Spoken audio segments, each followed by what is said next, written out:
કૃતાપરાધે પીજને કૃપા મંથર તારયો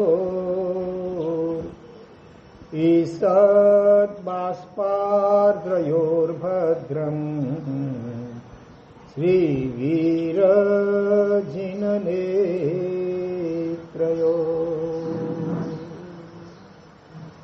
પરમાણિ સંતિ પ્રોક્તાની બહૂની શ્રીજીનાગમે પર્યુષણ સમમ નાસ્તિ કર્મણા મર્મ ભેદકો.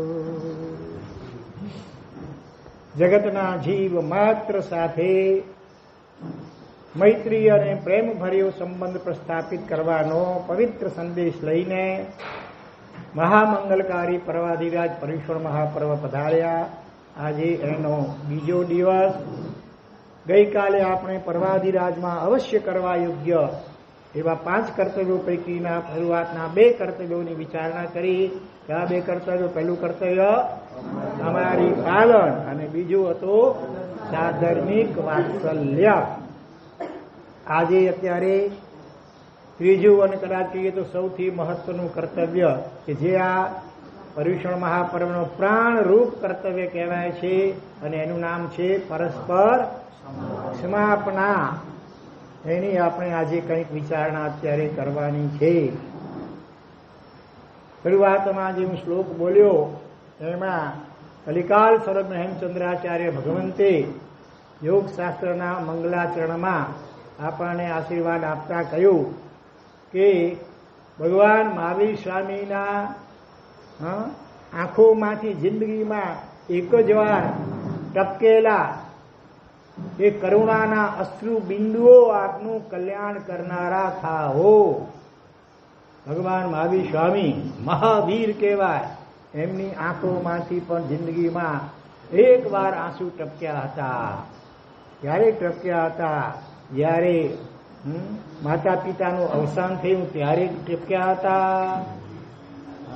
તો પોતાની પત્ની અને પહેલી દીકરી પ્રિયદર્શના એનો ત્યાગ કરીને રિક્ષા ત્યારે નીકળ્યા હતા આંસુ?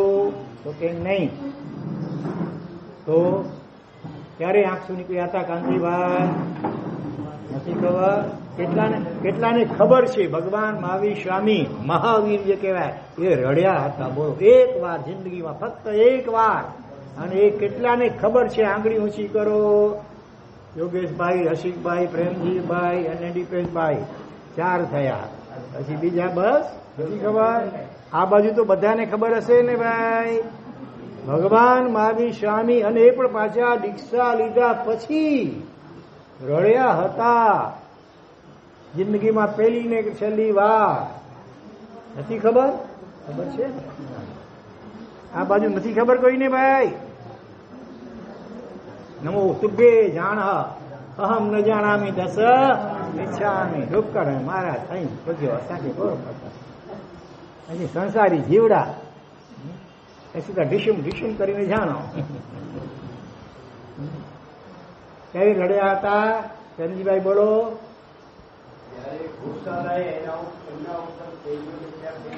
ત્યારે પણ રડ્યા નથી. અરે અંદરમાં કદાચ થયો, બહાર આંસુ ટપકાયું વર્ણન આવતું નથી. ત્યારે સંગમ નામનો દેવતા કે જે અભવ્ય આત્મા હતો, કોઈ કાળે જેનો મોક્ષ થવાનો હોતો નથી એવો અભવ્ય આત્મા સંગમ દેવતા. ઇન્દ્ર મહારાજાએ ભગવાન મહાવીર સ્વામીની કરેલી પ્રશંસા એને સહન ન થતા ભગવાનને આમ ચલાયમાન કરી અને ઇન્દ્રને ખોટો પાડવા માટે જાણે આવે છે. 6 મહિના સુધી આપણે ઘણી વાર કહીએ ને આધું ખાઈને હતા પઠિયા પીવા, હું પઠિયા જ જોવાય એવી રીતે 6 મહિના સુધી ભગવાનને શુદ્ધતા અન્ન અને પાણી પણ લેવા દીધા નહીં. ભગવાન ગોળવા જાય ને કંઈક ને કંઈક એવું કરે કે જે ન કલ્પે. એટલે ભગવાન 6 મહિના સુધી ખાધા પીધા વગરના રહ્યા. છતાંય ભગવાનમાં અંશ માત્ર પણ દુર્ધ્યાન થયું નથી. ત્યારે મરણીઓ થઈને છેલ્લી એક રાત્રિમાં કેટલા મહાભયંકર એવા કેટલા ઉત્સર્ગ કર્યા? 20 ઉત્સર્ગો કર્યા, જેનું વર્ણન દર વર્ષે આપણે સાંભળીએ છીએ ને આ વર્ષે પણ કલ્પસૂત્રમાં સાંભળીશું. 20 મહાભયંકર ઉપસર્ગો કર્યા. અને એમાં છેલ્લે છેલ્લે તો કહેવાય છે કે કેવું કાળ ચક્ર, 1000 ટન વજનવાળો કાળ ચક્ર દૂર ઉપરથી આ ભમાડી અને જોરથી માથામાં એવું ઠોક્યું કે ઢીંચણ સુધી ભગવાનની કાયા જમીનની અંદર ધસી ગઈ. તેમ છતાં પણ ભગવાન શુભ ધ્યાનથી જરા માત્ર ચલાયમાન થયા નહીં. અને અંશ માત્ર પણ પેલા સંગમ દેવતા પ્રત્યે કોઈ નારાજગીનો, ક્રોધનો કે ગુસ્સાનો ભાવ પણ અંદરમાંથી ઉઠવા દીધો નહીં. કેટલી જાગૃતિ, કેટલી સહનશીલતા, કેટલી અપ્રમત્તતા અને કેટલી કરુણા અને પરાકાષ્ઠા તો ત્યારે થઈ ત્યારે આવા બધા 20 મહાભયંકર ઉપસર્ગો, ભયંકર સર્પ વિકુરી અને ઝેરી ડંખ દેવડાવ્યા. 1000 વીંછીઓ, કાળા વીંછીઓ વિકુરવાવીને એક સાથે વીંછીઓના ડંખ દેવડાવ્યા. કીડીઓ, જંગલી, ઘીમેલ, હાથી તો વિકુરવીને અને દંતસૂળ દ્વારા ભગવાનના શરીરને વિંધવાનો પ્રયત્ન કર્યો. અને આવી આવી આવી અનેક રીતે દૂર સુધીનો વરસાદ વરસાયો. અહીં સુધી આવા મહાભયંકર ઉપસર્ગો કરવા છતાં અનુકૂળ ઉપસર્ગો પણ કર્યા. અપ્સરાઓ વિકુરવી કરીને ભગવાન ચલાયમાન કરવા પ્રયત્ન કર્યા. કોઈ સફળતા મળી ન મળી. અને આખરે છેવટે હારીને, થાકીને એ જયારે પાછો જઈ રહ્યો છે દેવલોક તરફ, ત્યારે એને જોતા ભગવાનની આંખમાંથી અશ્રુ બિંદુ સરી પડ્યા કે અહો અહો અહો. લોકો મને તીર્થંકર કહેતા હોય તો તીર્થંકર તો જેના સાનિધ્યમાં થોડી વાર પણ આવનારા આત્મા તરી જાય સંસાર સાગરને. અને આ બિચારો આત્મા તેઓ ભારે કર્મી, મારા નિમિત્તે એને કેવા ચીકણા કર્મ બાંધી લીધા. આ બિચારાનું પરલોકમાં શું થશે, કેવા બેહાલ થશે. આવી ભાવ કરુણાથી જેમની આંખો અશ્રુ ભીની થઈ. કૃતાપરાધેથી જને, અનેક અપરાધો જેને કર્યા છે એવો આ સંગમ દેવતા, એના પ્રત્યે પણ કૃપા મંથર તારયો, જેના આંખની 2 તારા એટલે કીકીઓ, કૃપા એટલે કરુણાથી, મંથર એટલે કે આમ ભીની થઈ. અથવા તો આમ નમ્ર બની અને ઈસત બાષ્પાર્દ્રયો, કંઈક બાષ્પ એટલે અહીંયા આંસુ, એનાથી આર્દ્ર એટલે ભીની બનેલી છે આ ભગવાનની આંખો. એ 2 આંખો તમારું કલ્યાણ કરનારી થાઓ. અર્થાત કેવી રીતે કલ્યાણ કરી શકે, એમાંથી આપણે જો એવી પ્રેરણા લઈએ કે આપણને કેવા ભગવાનનું શાસન મળ્યું કે જે ભગવાને એમની સામે કોઈ ગોસાળા જેવો આવ્યો, આમ ધગધગતો આવ્યો તેજોલેશિયા ફેંકવા માટે, કોઈ આવ્યો ધમધમતો આવ્યો આવો સંગમ દેવતા, અને કોઈ ધસમસતો આવ્યો ચંદ્રકૌશિક નાક ઉફાળા મારી ડંખ દેવા માટે. તો પણ ભગવાને જેમના પ્રત્યે કરુણા અને પ્રેમના ભાવો જ વહાવ્યા છે. તો એવા ભગવાનના શાસનને પામીને કોઈએ કાનમાં ખીલા ઠોક્યા, કોઈએ પગનો ચૂલો બનાવીને એના ઉપર ખીર રાંધી, કોઈએ ભયંકર ઠંડીમાં કઠપૂતના ઝંકરીએ ઠંડુ પાણી એના ઉપર છાંટ્યું જોરદાર. આવા અનેક ઉત્સર્ગ કરનાર દરેક આત્માઓ પ્રત્યે ભલે આંસુ અશ્રુમાં તો સંગમ દેવતા માટે વાત આવે છે, પણ અંતર તો કરુણાથી ભીનું દરેક પ્રસંગમાં ભગવાનનું થયું જ હોય. એવા કરુણા મૂર્તિ, વાત્સલ્ય મૂર્તિ, પ્રેમના પારાવાર એવા પરમાત્મા મહાવીર સ્વામી, અને એમનું શાસન પામવા છતાં આપણે જો આપણી જાતનો વિચાર કરીએ તો ઘણીવાર ન જીવી વાતમાં ગાલ મેં કચ્છી મેં હિંગ જો એ સા નરે અને પા ગંઢ વારી ગનો. હાણે એની સાથે જિંદગીભર મૂકે બોલનો ના. હંજે ઘરે હાણે ગમેડા કોઈ સારા માઠા પ્રસંગ કે અને કદાચ આમંત્રણ દે તો પણ મૂકે વેલનો ના. હાણે હંજે ઘર જો પાણી મૂકે હરામાય.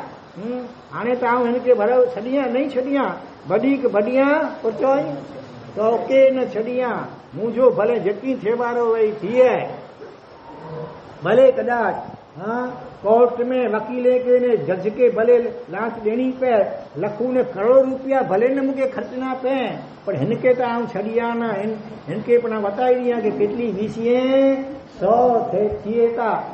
आवा प्रकारनी मन में कोई पण आवी गांठ वाળી દીધી હોય તો જ્ઞાની ભગવંતો કહે છે બહુ ચેતવા અને સાવધાન રહેવા જેવું છે। કેન્સરની ગાંઠ તો એક વખત મારશે તમને, પણ આ વૈર વિરોધની ગાંઠ, કષાયની ગાંઠ એ તો અનંત અનંત જન્મો સુધી નરક આદિ દુર્ગતિઓની પરંપરા સર્જાય. અને પાછળ પણ આગળમાં ભવો પણ ત્રિવિંચના પણ કેવા ભવો આવે જ્યાં જન્મજાત વૈરભાવ હોય, સાપ અને નોળીઓ લડતા જ હોય, એકબીજાને ખતમ કરવા માટે આમ પ્રયત્ન કરતા હોય, સાપ અને મોર એ પણ લડ્યા જગ્યા કરતા હોય, એવા આવા અનેક ભવો હોય છે જ્યાં અરસપરસ જન્મથી જ વેર હોય. ઉંદર ને બિલાડી વચ્ચે ધારો કે ભલે એક ક્યાંક ઉભય પાક્ષિક હોય, ક્યાંક એક પાક્ષિક વેરભાવ હોય. ઉંદર બિચારો બિલાડીને કઈ ન કરી શકે, પણ બિલાડીનું બચ્ચું હજી જન્મી હોય નાનકડું, ત્યારથી કોના મનમાં ઉંદરની જાત પ્રત્યે એકદમ જાણે દ્વેષ ભાવ ઉત્પન્ન થઈ જાય. આવા નરક અને તિરંજના રણિત્ય અનંત ભવો સુધી પરંપરા ચાલે. એવી આ વૈરની ઘાટ એને મહેરબાની કરી કે છે આ પર્યુષણ મહાપર્વના નિમિત્તને પામીને વહેલામાં વહેલી તકે એનું ઓપરેશન કરાવી દેજો. એ ગાંઠને ઓગાડીને જંપજો.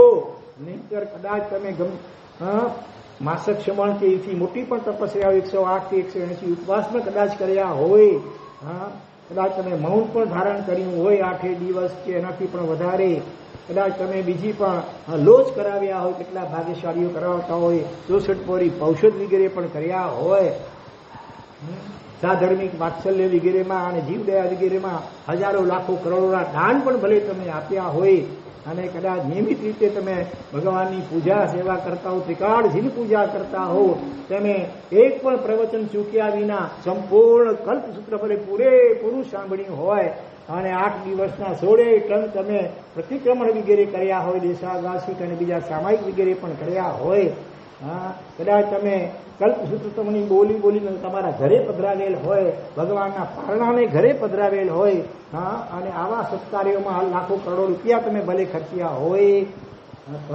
અને આગળ જતા ભવિષ્યમાં તમે દેરાસરમાં તમે અંજન સલાક અને પ્રતિષ્ઠાના મહોત્સવમાં પણ ભાવોલ્લાસપૂર્વક ખૂબ લાભ લીધો હોય કે લેવાના પણ હોય. આ બધું કેવું છે ખબર છે? જો તમે ક્ષમાપના રૂપી એકડો, ક્ષમાપના અને મૈત્રી ભાવ રૂપી એકડો કે આંકડો અગર ન લગાવ્યો તો આ બધા એકડા વગરના મીંડા જેવા. એટલું જ નહીં, મીંડામાં તો શૂન્ય છે. મીંડા ગમે એટલા એનો ગુણાકાર કે સરવાળો કરો તો સરવાળી મીંડું આવે, પણ એના કરતા ખતરનાક માઇનસ. આમાં કઈ નુકસાન તો નહીં મીંડું થયું તો, ત્યારે આમાં તો ભયંકર દુર્ગતિઓની પરંપરા સર્જાય છે. અને એ બધામાં મૂળ કારણ શું છે ખબર છે? આપણું કયું કારણ છે? નાની નાની વાતોમાં આપણે આ ગાંઠ વાળી લઈએ ને અબોલા લઈ લઈએ ને જિંદગીભર માટે આમ એકબીજાનું મોઢું નહીં જોવાના ને એનું બદલો વાળવાના ને આવા જે કાંઈ મનમાં એવી ગાંઠો વળાતી હોય, બધા એના મૂળમાં કોણ હોય છે? આપણો અનાદિકાળનો ઈગો, અંગ્રેજીમાં ઈગો એટલે કે અહંકાર. આવું ને વળી એમ કે મહેમાન, આવું એમ કે કમાયા, આવું એમ કે માફી દિયા. એટલે 5 જાણે મથાનું ઉતરી આવ્યા, આવ્યું બુદ્ધિ ધોલા આવ્યું.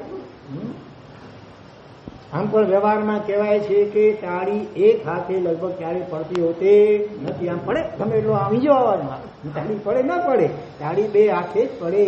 એટલે થોડેક વખતે હશે પણ આપણે પણ એ ઘટનામાં જવાબદાર હોઈએ છીએ, જાણતા કે અજાણતા.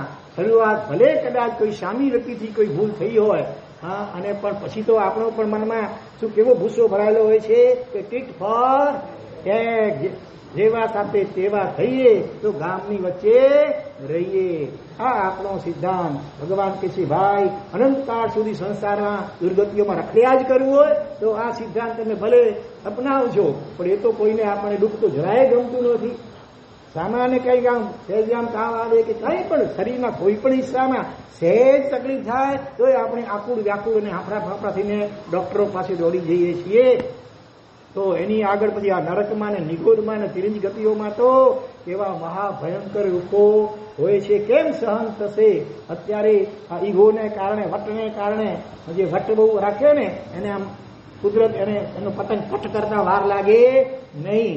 એટલે અહંકારના કારણે આપણે માફી માગવાનું કે માફી આપવાનું જો અત્યારે એમ જતું કરી, આ અનમોલ તક આવી છે કુદરતી. આ દિવસો પર્યુષણના ક્ષમાપનાનું મુખ્ય પર્વ છે. આ બાકીના 4 કર્તવ્યો કે સાવકના વાર્ષિક 11 કર્તવ્યો વગેરેનું તમે ગમે એટલું પાલન કરો પણ પાયામાં જો આ વેરની ગાંઠ રહી ગઈ તો બધા ઉપર ચોપડા અથવા તો છાર ઉપરના લીંપણા જેવું છે. પેટમાં કેન્સરની ગાંઠ થઈ હોય પછી તમે જેટલું પણ પૌષ્ટિક આહાર ખાઓ એ બધું શું કરે, એ કેન્સરની ગાંઠને વધારનારું બની જાય. એટલે એ રીતે જ્યાં સુધી આ વેરઝેરની ગાંઠ એક પણ જીવ સાથે ચાલુ હોય, એક પણ તમે કહો કે ભાઈ 1000 જણા છે એમાંથી મારે 999 જણા સાથે તો બરાબર સારામાં સારો સંબંધ છે, ફક્ત હેકડી કે હેનકેતા છનિયા ન બરોબર. તો જૈન શાસનનું ગણિત આપણને શું કે છે, 1000 માંથી 1 જાય તો કેટલા બાકી રહે ભાઈ? 999. બિપિનભાઈ કેટલા બાકી? 999. એ તો લૌકિક ગણિત કહેતું હોય, નાનો છોકરો કહી શકે, પણ જૈન શાસનનું લોકોત્તર ગણિત એ તો શું કે છે, 1000 માંથી 1 જાય તો બાકી શું રહે? 3 મીંડા 3 હોય કે 300 હોય કે 3 લાખ હોય, આખરે એનો શું મિનિંગ? તો 1000 માંથી 999 સાથે સારો સંબંધ હોય માત્ર XYZ. પછી XYZ માં ક્યારેક ઘણી વાર તો સગો ભાઈ પણ, નાનો કે મોટો ભાઈ પણ હોય, ક્યારેક પિતા હોય કે પુત્ર પણ હોય, ક્યારેક મા અને દીકરી પણ હોય, સાસુ ને વહુ હોય તે મતલબ બહુ નવાઈ નથી. પણ એક પણ ધારો કે હોય સાસુ અથવા વહુ હોય, દેરાણી હોય કે જેઠાણી હોય, નણંદ હોય કે ભજાઈ હોય, આડોશી હોય કે પાડોશી હોય, પછી એ શેઠ હોય કે નોકર હોય કે ભાગીદાર હોય, XYZ કોઈ પણ જીવ પ્રત્યે જો આ વૈરની ગાંઠ તમે અકબંધ રાખી તો કુદરત અને કર્મ સત્તા એવી ખતરનાક છે. મિનિમમ 10 ગણું કોઈ પણ એવું તમે આ પાપ કરો વેરાડિકનું તો ઓછામાં ઓછું પુષ્પરેશ માલામાં પણ આને માટે એક શ્લોક આવે છે કે જહનનો 10 ગુણિયો, જગન્યથી ઓછામાં ઓછું પણ 10 ગણું એનું કર્મ સત્તા એની સજા આપતી હોય છે. બાકી તો ઘણી વાર તો હજારો લાખો કરોડો ને અનંત ઘણું પણ ભયંકર ફળ ભોગવવું પડતું હોય છે જો આપણાથી દુઃખ સહન થતા નથી. અરે પરલોકની વાત પણ પછી જવા દઈએ, આ લોકમાં કેટલા નુકસાન થાય વિચારો. કોઈની સાથે વેરની ગાંઠ અંદરમાં અકબંધ પડી હોય તો સૌથી પહેલો તો પોતાના હેલ્થ સ્વાસ્થ્યને નુકસાન કરે. પહેલું સુખ તે જાતે નર્યા, એસિડિટી થઈ જાય, બ્લડ પ્રેશર વધી જાય, અને ઘણી વાર તો એટેક પણ આવે તો નવાઈ નહીં. એટલે આવી કોઈ શારીરિક નુકસાન ભયંકર. અને પછી ધારો કે તમે કોર્ટમાં ગયા, અલ્હાબાદની કોર્ટની બહારમાં એક ચિત્ર છે, 2 પોતળી વાળેલા છે આમ, અને આમ તે લખાણ પણ લખેલું છે કે જો ભાઈ આ કોર્ટના પગથિયા ઉપર ચડતા કે એન્ટર થતા પહેલા જરા આ સમજી લો ને જોઈ લો ને વાંચી લો.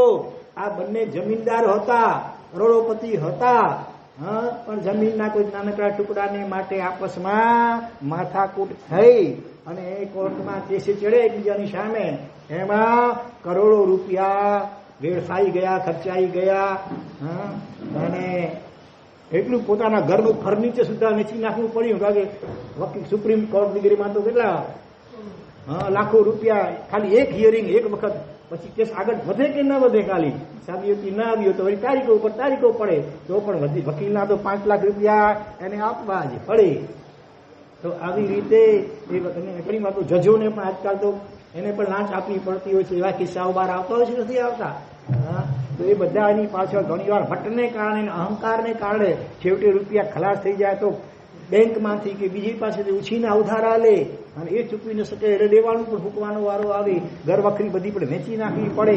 અને કપડાં પહેલા જે અપ ટુ ડેટ પહેરતા હતા ને જમીનદાર તરીકે, હવે છેવટે આ ટૂંકડી પોતળી પહેરી બાકી બધું ખતમ થઈ ગયો. અને છતાંય ક્યાં છો કેસ તો પછી પતે કે ન પણ પતે, વર્ષોના વર્ષો ચાલ્યા જ કરતા. આજકાલનું તમે જુઓ છો કોર્ટની કેવી હાલતો હોય છે, લોઅર કોર્ટ, હાઈકોર્ટ, એની ઉપર સુપ્રીમ કોર્ટ, છતાંય ઘણી વાર ઠેકાણા ન પડે. ને આટલું બધું કરવા છતાં પણ પેલો છેલ્લે ન્યાયિક ફેંસલો એ તો કદાચ તમારી તરફેણમાં ન પણ આવે, એની વિરુદ્ધમાં પણ આવે, ત્યારે મનમાં જે દુર્ધ્યાન થાય એ જજ પ્રત્યે, વકીલ પ્રત્યે, સામી વ્યક્તિ પ્રત્યે એવા મહાભયંકર રૌદ્ર ધ્યાન થાય. અને રૌદ્ર ધ્યાન એ તો નરક ગતિનું કારણ ભગવાન બતાવે છે. એટલે એક તો આપણું સ્વાસ્થ્ય બગડે, બીજું થાય આ પૈસાનું પાણી થઈ જાય, અને સમાજમાં આપણે પ્રતિષ્ઠા કેવી ખતમ થઈ જાય. તમારા દીકરા દીકરી હોય એને સંબંધ બાંધવા હોય પણ ખબર પડે કે આ બે સગા ભાઈઓ વચ્ચે આ તો વર્ષોથી આ રીતે વેરભેર ચાલે છે, કોર્ટમાં કેસ ચાલે છે, એકબીજાના ઘરે જવા આવવાનું પણ બંધ છે, તો જલ્દી તમારી સાથે કોઈ વ્યવહાર સંબંધ બાંધવા પણ તૈયાર થાય ન થાય. સામાજિક પ્રતિષ્ઠા પણ આ રીતે ખતમ થઈ જાય. અને એ રીતે આ બધા આલોકના નુકસાનો અને પરલોકની અંદર તો પછી આ મોટા નરકમાં અને કા અવતાર કેવા મળે, સાપ અને વીછી વગેરેના અવતારો મળે. તમારે ડંખ જ મારવા છે ને તો લ્યો જાઓ ભાઈ, બનો વીછી. તમારે ફૂંફાળા જ મારવા છે ને બનો તમે આ નાગ કે સર્પ. ડંખ મારવા તો મચ્છર બનો, માખી બનો. કુદરત પણ આપણને આ રીતે જેવા અંદરના આપણા ભાવો હોય ને એને અનુરૂપ આપણે ફિઝિકલ શરીર પણ, બાહ્ય શરીર પણ એવા ભાવનું આપણને આપે. એટલે કેટલા બધા નુકસાનોની પરંપરા ચાલે. તમે વિચાર કરો તો થોડાક આપણા અહંકારને આપણે અકબંધ રાખવાને માટે જ્ઞાની ભગવાન તો ખૂબ કરુણાથી પ્રેરાઈને કહે છે કે બો ભાઈ આ કસાયો એવા છે ને, કસાયોની ગાંઠ એને કોઈની શરમ નથી. કર્મને નહીં શરમ કોઈની, ભલે ને હોય તું ભણેલો. ગુરુજીનું કર્યું ગુરુજી ભોગવે ને ચેલાનું ભોગવે ચેલો. શાસ્ત્રમાં એક દ્રષ્ટાંત આવે છે. બે સગા ભાઈઓ, બંને જણાએ દીક્ષા લીધેલી, બંને જણા 14 પૂર્વ ભણી ગયા. વિચારો કેવી યાદ શક્તિની મેધા શક્તિ હશે. અને 14 પૂર્વી એટલે સમ્યક દ્રષ્ટિ આત્મા અવશ્ય હોય. 9.5 પૂર્વથી આગળ ભણો એટલે સમ્યક દ્રષ્ટિ અચૂક થાય જ. અને બંને જણા મહાતપસ્વી હતા. 4 મહિના લાખ ઉપવાસ પણ અનેકવાર જેમણે કરેલા હતા. એવા એ બંને મુનિવરો, એકનું નામ હતું કુરુટ અને બીજાનું નામ હતું ઉત્કુરુટ. કુરુટ અને ઉત્કુરુટ બંને મહાતપસ્વી 14 પૂર્વી સમ્યક દ્રષ્ટિ ભાઈ મારા બંને મુનિવરો એકવાર પુણાલા નગરીની બહાર નદી કાંઠે કાયોત્સર્ગ ધ્યાનમાં એ રહેલા છે. તો હવે કુદરતનું કરવું, યોગાનું યોગ. એ વર્ષે એ નગરી અને એની આજુબાજુના પ્રદેશમાં ખૂબ દુષ્કાળ પડ્યો છે. વરસાદ થતો નથી. લોકો ઊંચા નીચા થઈ રહ્યા છે, જાત જાતના વિકલ્પો કરી રહ્યા છે કે ભાઈ વરસાદ ન પડવાનું કારણ વળી શું હોઈ શકે. એમાં કોકને એવો તુક્કો સૂઝ્યો અને એણે શું કહીએ ટૂંકો મૂક્યો, વાત વહેતી મૂકી અફવા એવી કે આ બે જૈન સાધુઓ બહાર ઊભા છે ને નદી કાંઠે, એમણે મને લાગે ચોક્કસ એમણે જ વરસાદને બાંધી નાખ્યો છે. કારણ કે વરસાદ જો પડે તો નદીમાં શું આવે, પૂર આવે અને એમાં પોતે વળી કદાચ તણાઈ પણ જાય. આવું ન થાય એટલા માટે આ તો જંતર મંતર બધું જાણતા હોય એટલે એ લોકોએ વરસાદને બાંધી નાખ્યો છે. બસ વાવાયાથી નળિયું ખસ્યું તે દેખીને કૂતરું ભસ્યું બહુ થયો ત્યાં ચોર વપોરને કોઈ કહે મેં દીઠો ચોર એની જેમ થયો. અને કોઈ કે પછી એ કાંકરી મારી હશે, કોઈ કે ઢેફું માર્યું, કોઈ કે પથ્થર માર્યું, કોઈ કે લાકડી ફટકારી, કોઈ થૂક્યો, કોઈ ગાળો આપે છે. ને આ રીતે મહા ભયંકર ઉપસર્ગો કરે છે. બંને જણાના લોહી લુહાણ કરી મૂકે છે. આમ જાણે એકદમ બેહોશ બેભાન થઈ ગયા. ઓલું તમારે ઇંગ્લિશમાં મોબ બ્લીચિંગ શું કહેવાય, ટોળું જયારે તૂટી પડે કોઈ એક વ્યક્તિ ઉપર, ઓલા બે સંન્યાસી જેવા લોકો ઉપર ભાઈન્ડર પાસે કઈ થયું હતું આવી જ રીતે. હવે ટોળાને અક્કલ ન હોય, પછી ઘણી વાર એવું હોય આમ લોલ કે લોક એક બકરી બે કરે, બધી હજારો પાછળ બે કરીને પડે ખાડામાં, એવું થાય. એટલે આ રીતે લોકોનું ટોળાય ભેગા થઈને તેમને લોહી લુહાણ ને બિલકુલ આમ મરણ તોડ જ કરી નાખે. લોકો તો આમ સમજે કે આ મરી ગયા, પછી જતા મર્યા હતા, બેવ જેવા થઈ ગયા હતા. પણ હવે પછી તો ગભરાય કે ભાઈ સાધુ મહારાજ છે, આપણે આમ કર્યું ને પછી આપણને રાજા શિક્ષા કરશે. એટલે બધા રાજા ભાગીને પોતાના ઘરમાં છુપાઈ ગયા છે. ભલે ધીરે ધીરે એમને કળ વળી પવનથી ભાનમાં આવ્યા. પણ હવે એમ આ ક્ષમતા ચૂકાઈ ગઈ. આપણને એમ થાય કે આટલું થાય ને હવે ગુસ્સો કરે, કદાચ કાંઈ પગલું પણ ભરે તો એમાં તો વાંધો ના આવે ને, એ તમે ગુનેગાર તો ન ગણાય ને ભાઈ. પણ વ્યવહારમાં પણ જેવી રીતે તમને કોઈ હેરાન કરતું હોય અને તમે સામે એનો પ્રતિકાર કરવા જાઓ અને ઓલો મરી જાય કે કઈ મોટું નુકસાન થાય તો તમે પણ ગુનેગાર ઠરો કે ન ઠરો? તમે બચાવમાં કહેવા જાઓ કે ભાઈ આ મને હેરાન કરતો તો માટે મેં આમ કર્યું. અરે ભાઈ એ હેરાન કરતો તો તમે કાયદા કાનૂનના પોલીસની વ્યવસ્થા શા માટે રાખી છે? તમારે FIR ફરિયાદ નોંધાવી, તમે નથી નોંધાવી, તમે જાતે કાયદાને હાથમાં લીધો માટે તમે પણ ગુનેગાર અને શિક્ષાને પાત્ર ઠરો છો. બસ આવી જ રીતે કુદરત કહો કે કર્મ સત્તા કહો, એ તમારી આવી ફરિયાદ બચાવ તમારું ચાલવા દેતી નથી કે ભાઈ ફલાણા તમને હેરાન કર્યા માટે તમે આમ કર્યું. હા, એ તો એમ કે છે ફલાણાએ તમને હેરાન કેમ કર્યા? તમે કોક ભાવમાં આગલા કોક ભાવમાં એને હેરાન પરેશાન કર્યા હતા. તમે એ વાવેલું બાવળનું બીજ આજે ઉગી નીકળ્યું તમારા પગમાં, આ કાંટા ભસાઈ રહ્યા છે. તો આ તો નિમિત્ત માત્ર છે. આખી તમારા દુઃખમાં પણ તમે જ જવાબદાર છો. એક મહાત્મા તો કહેતા હોય છે, ભોગવે એની ભૂલ. તમે અત્યારે ભોગવી રહ્યા છો, મનમાં દુઃખી થઈ રહ્યા છો, આકુલ થઈ રહ્યા છો કોકના નિમિત્તે, તો એ એની ભૂલ નહીં, તમારી પહેલા મુખ્ય ભૂલ છે. તમે પોતે આ ભાવમાં અથવા ભાવાંતરમાં એને હેરાન કર્યો જ હશે. કારણ કે કારણ વગર આ દુનિયામાં કોઈ પણ કાર્ય થતો નથી હોતો. આનંદગંજી યોગીરાજ એક સ્તવનમાં કહે છે, શું કે છે બોલો, યાદ છે? કારણ જોગ્યો કારજની પજે રે, તેમાં કોઈ ન વાડ, પણ કારણ વિણ કારજ સાધીએ રે, એની જમત ઉન્માદ, સંભવ દેવતે ધુર સેવો સવેરે. કારણ જોગે કારજની પછી, કોઈ પણ કારણ હોય તો પછી એનાથી કાર્ય થાય, એમાં તો કોઈ વાદ વિવાદ નથી. પણ કારણ વગર એમને એમ કોઈ કાર્ય થાય એ નિજ મત ઉન્માદ, ઉન્માદ ગાંડો માણસ કરાય એવું વિધાન કરે એ જુદી વાત છે. બાકી આ દુનિયામાં તમે વાવ્યું હોય બાવળ કે ધત્તું રહો અને પછી ગુલાબ કે કમળની અપેક્ષા રાખો તો શક્ય છે? તમે જેવું વાવશો એવું લણશો. તમને અત્યારે દુઃખ તકલીફ થઈ રહી છે, કદાચ કોઈ નિમિત્તથી ભલે, પણ એને માટે પણ જવાબદાર તમે જ છો. તમે આ ભાવમાં કદાચ નહીં તો કોક ભાવમાં પણ એના દુઃખમાં નિમિત્ત બન્યા છો. કર્મ બંધાયું છે માટે તમને અત્યારે આ દુઃખ આવ્યું છે. માટે હવે જો એની પરંપરા ચાલવા દેવી ન હોય તો ક્ષમતાપૂર્વક આ પરિસ્થિતિમાંથી પસાર થઈ જાઓ. હવે પોઝિટિવ થિંકિંગ કરવાનું ચાલુ કરી દો. સામી વ્યક્તિ માટે પણ ભગવાનને પ્રાર્થના કરો કે ભગવાન એને સદબુદ્ધિ મળો કે મારા નિમિત્તે બિચારો કર્મ બાંધીને દુઃખી ન થાય, અને સાથે સાથે ભગવાન મને પણ એવી સદબુદ્ધિ આપો કે સામુ નિમિત્ત મારી પ્રત્યે ગમે એવો વ્યવહાર કે વર્તન કરે ભલે, તો પણ મારા જ કર્મનો વાત હું વિચારી શકું અને સમતા અખંડપણે રાખી શકું.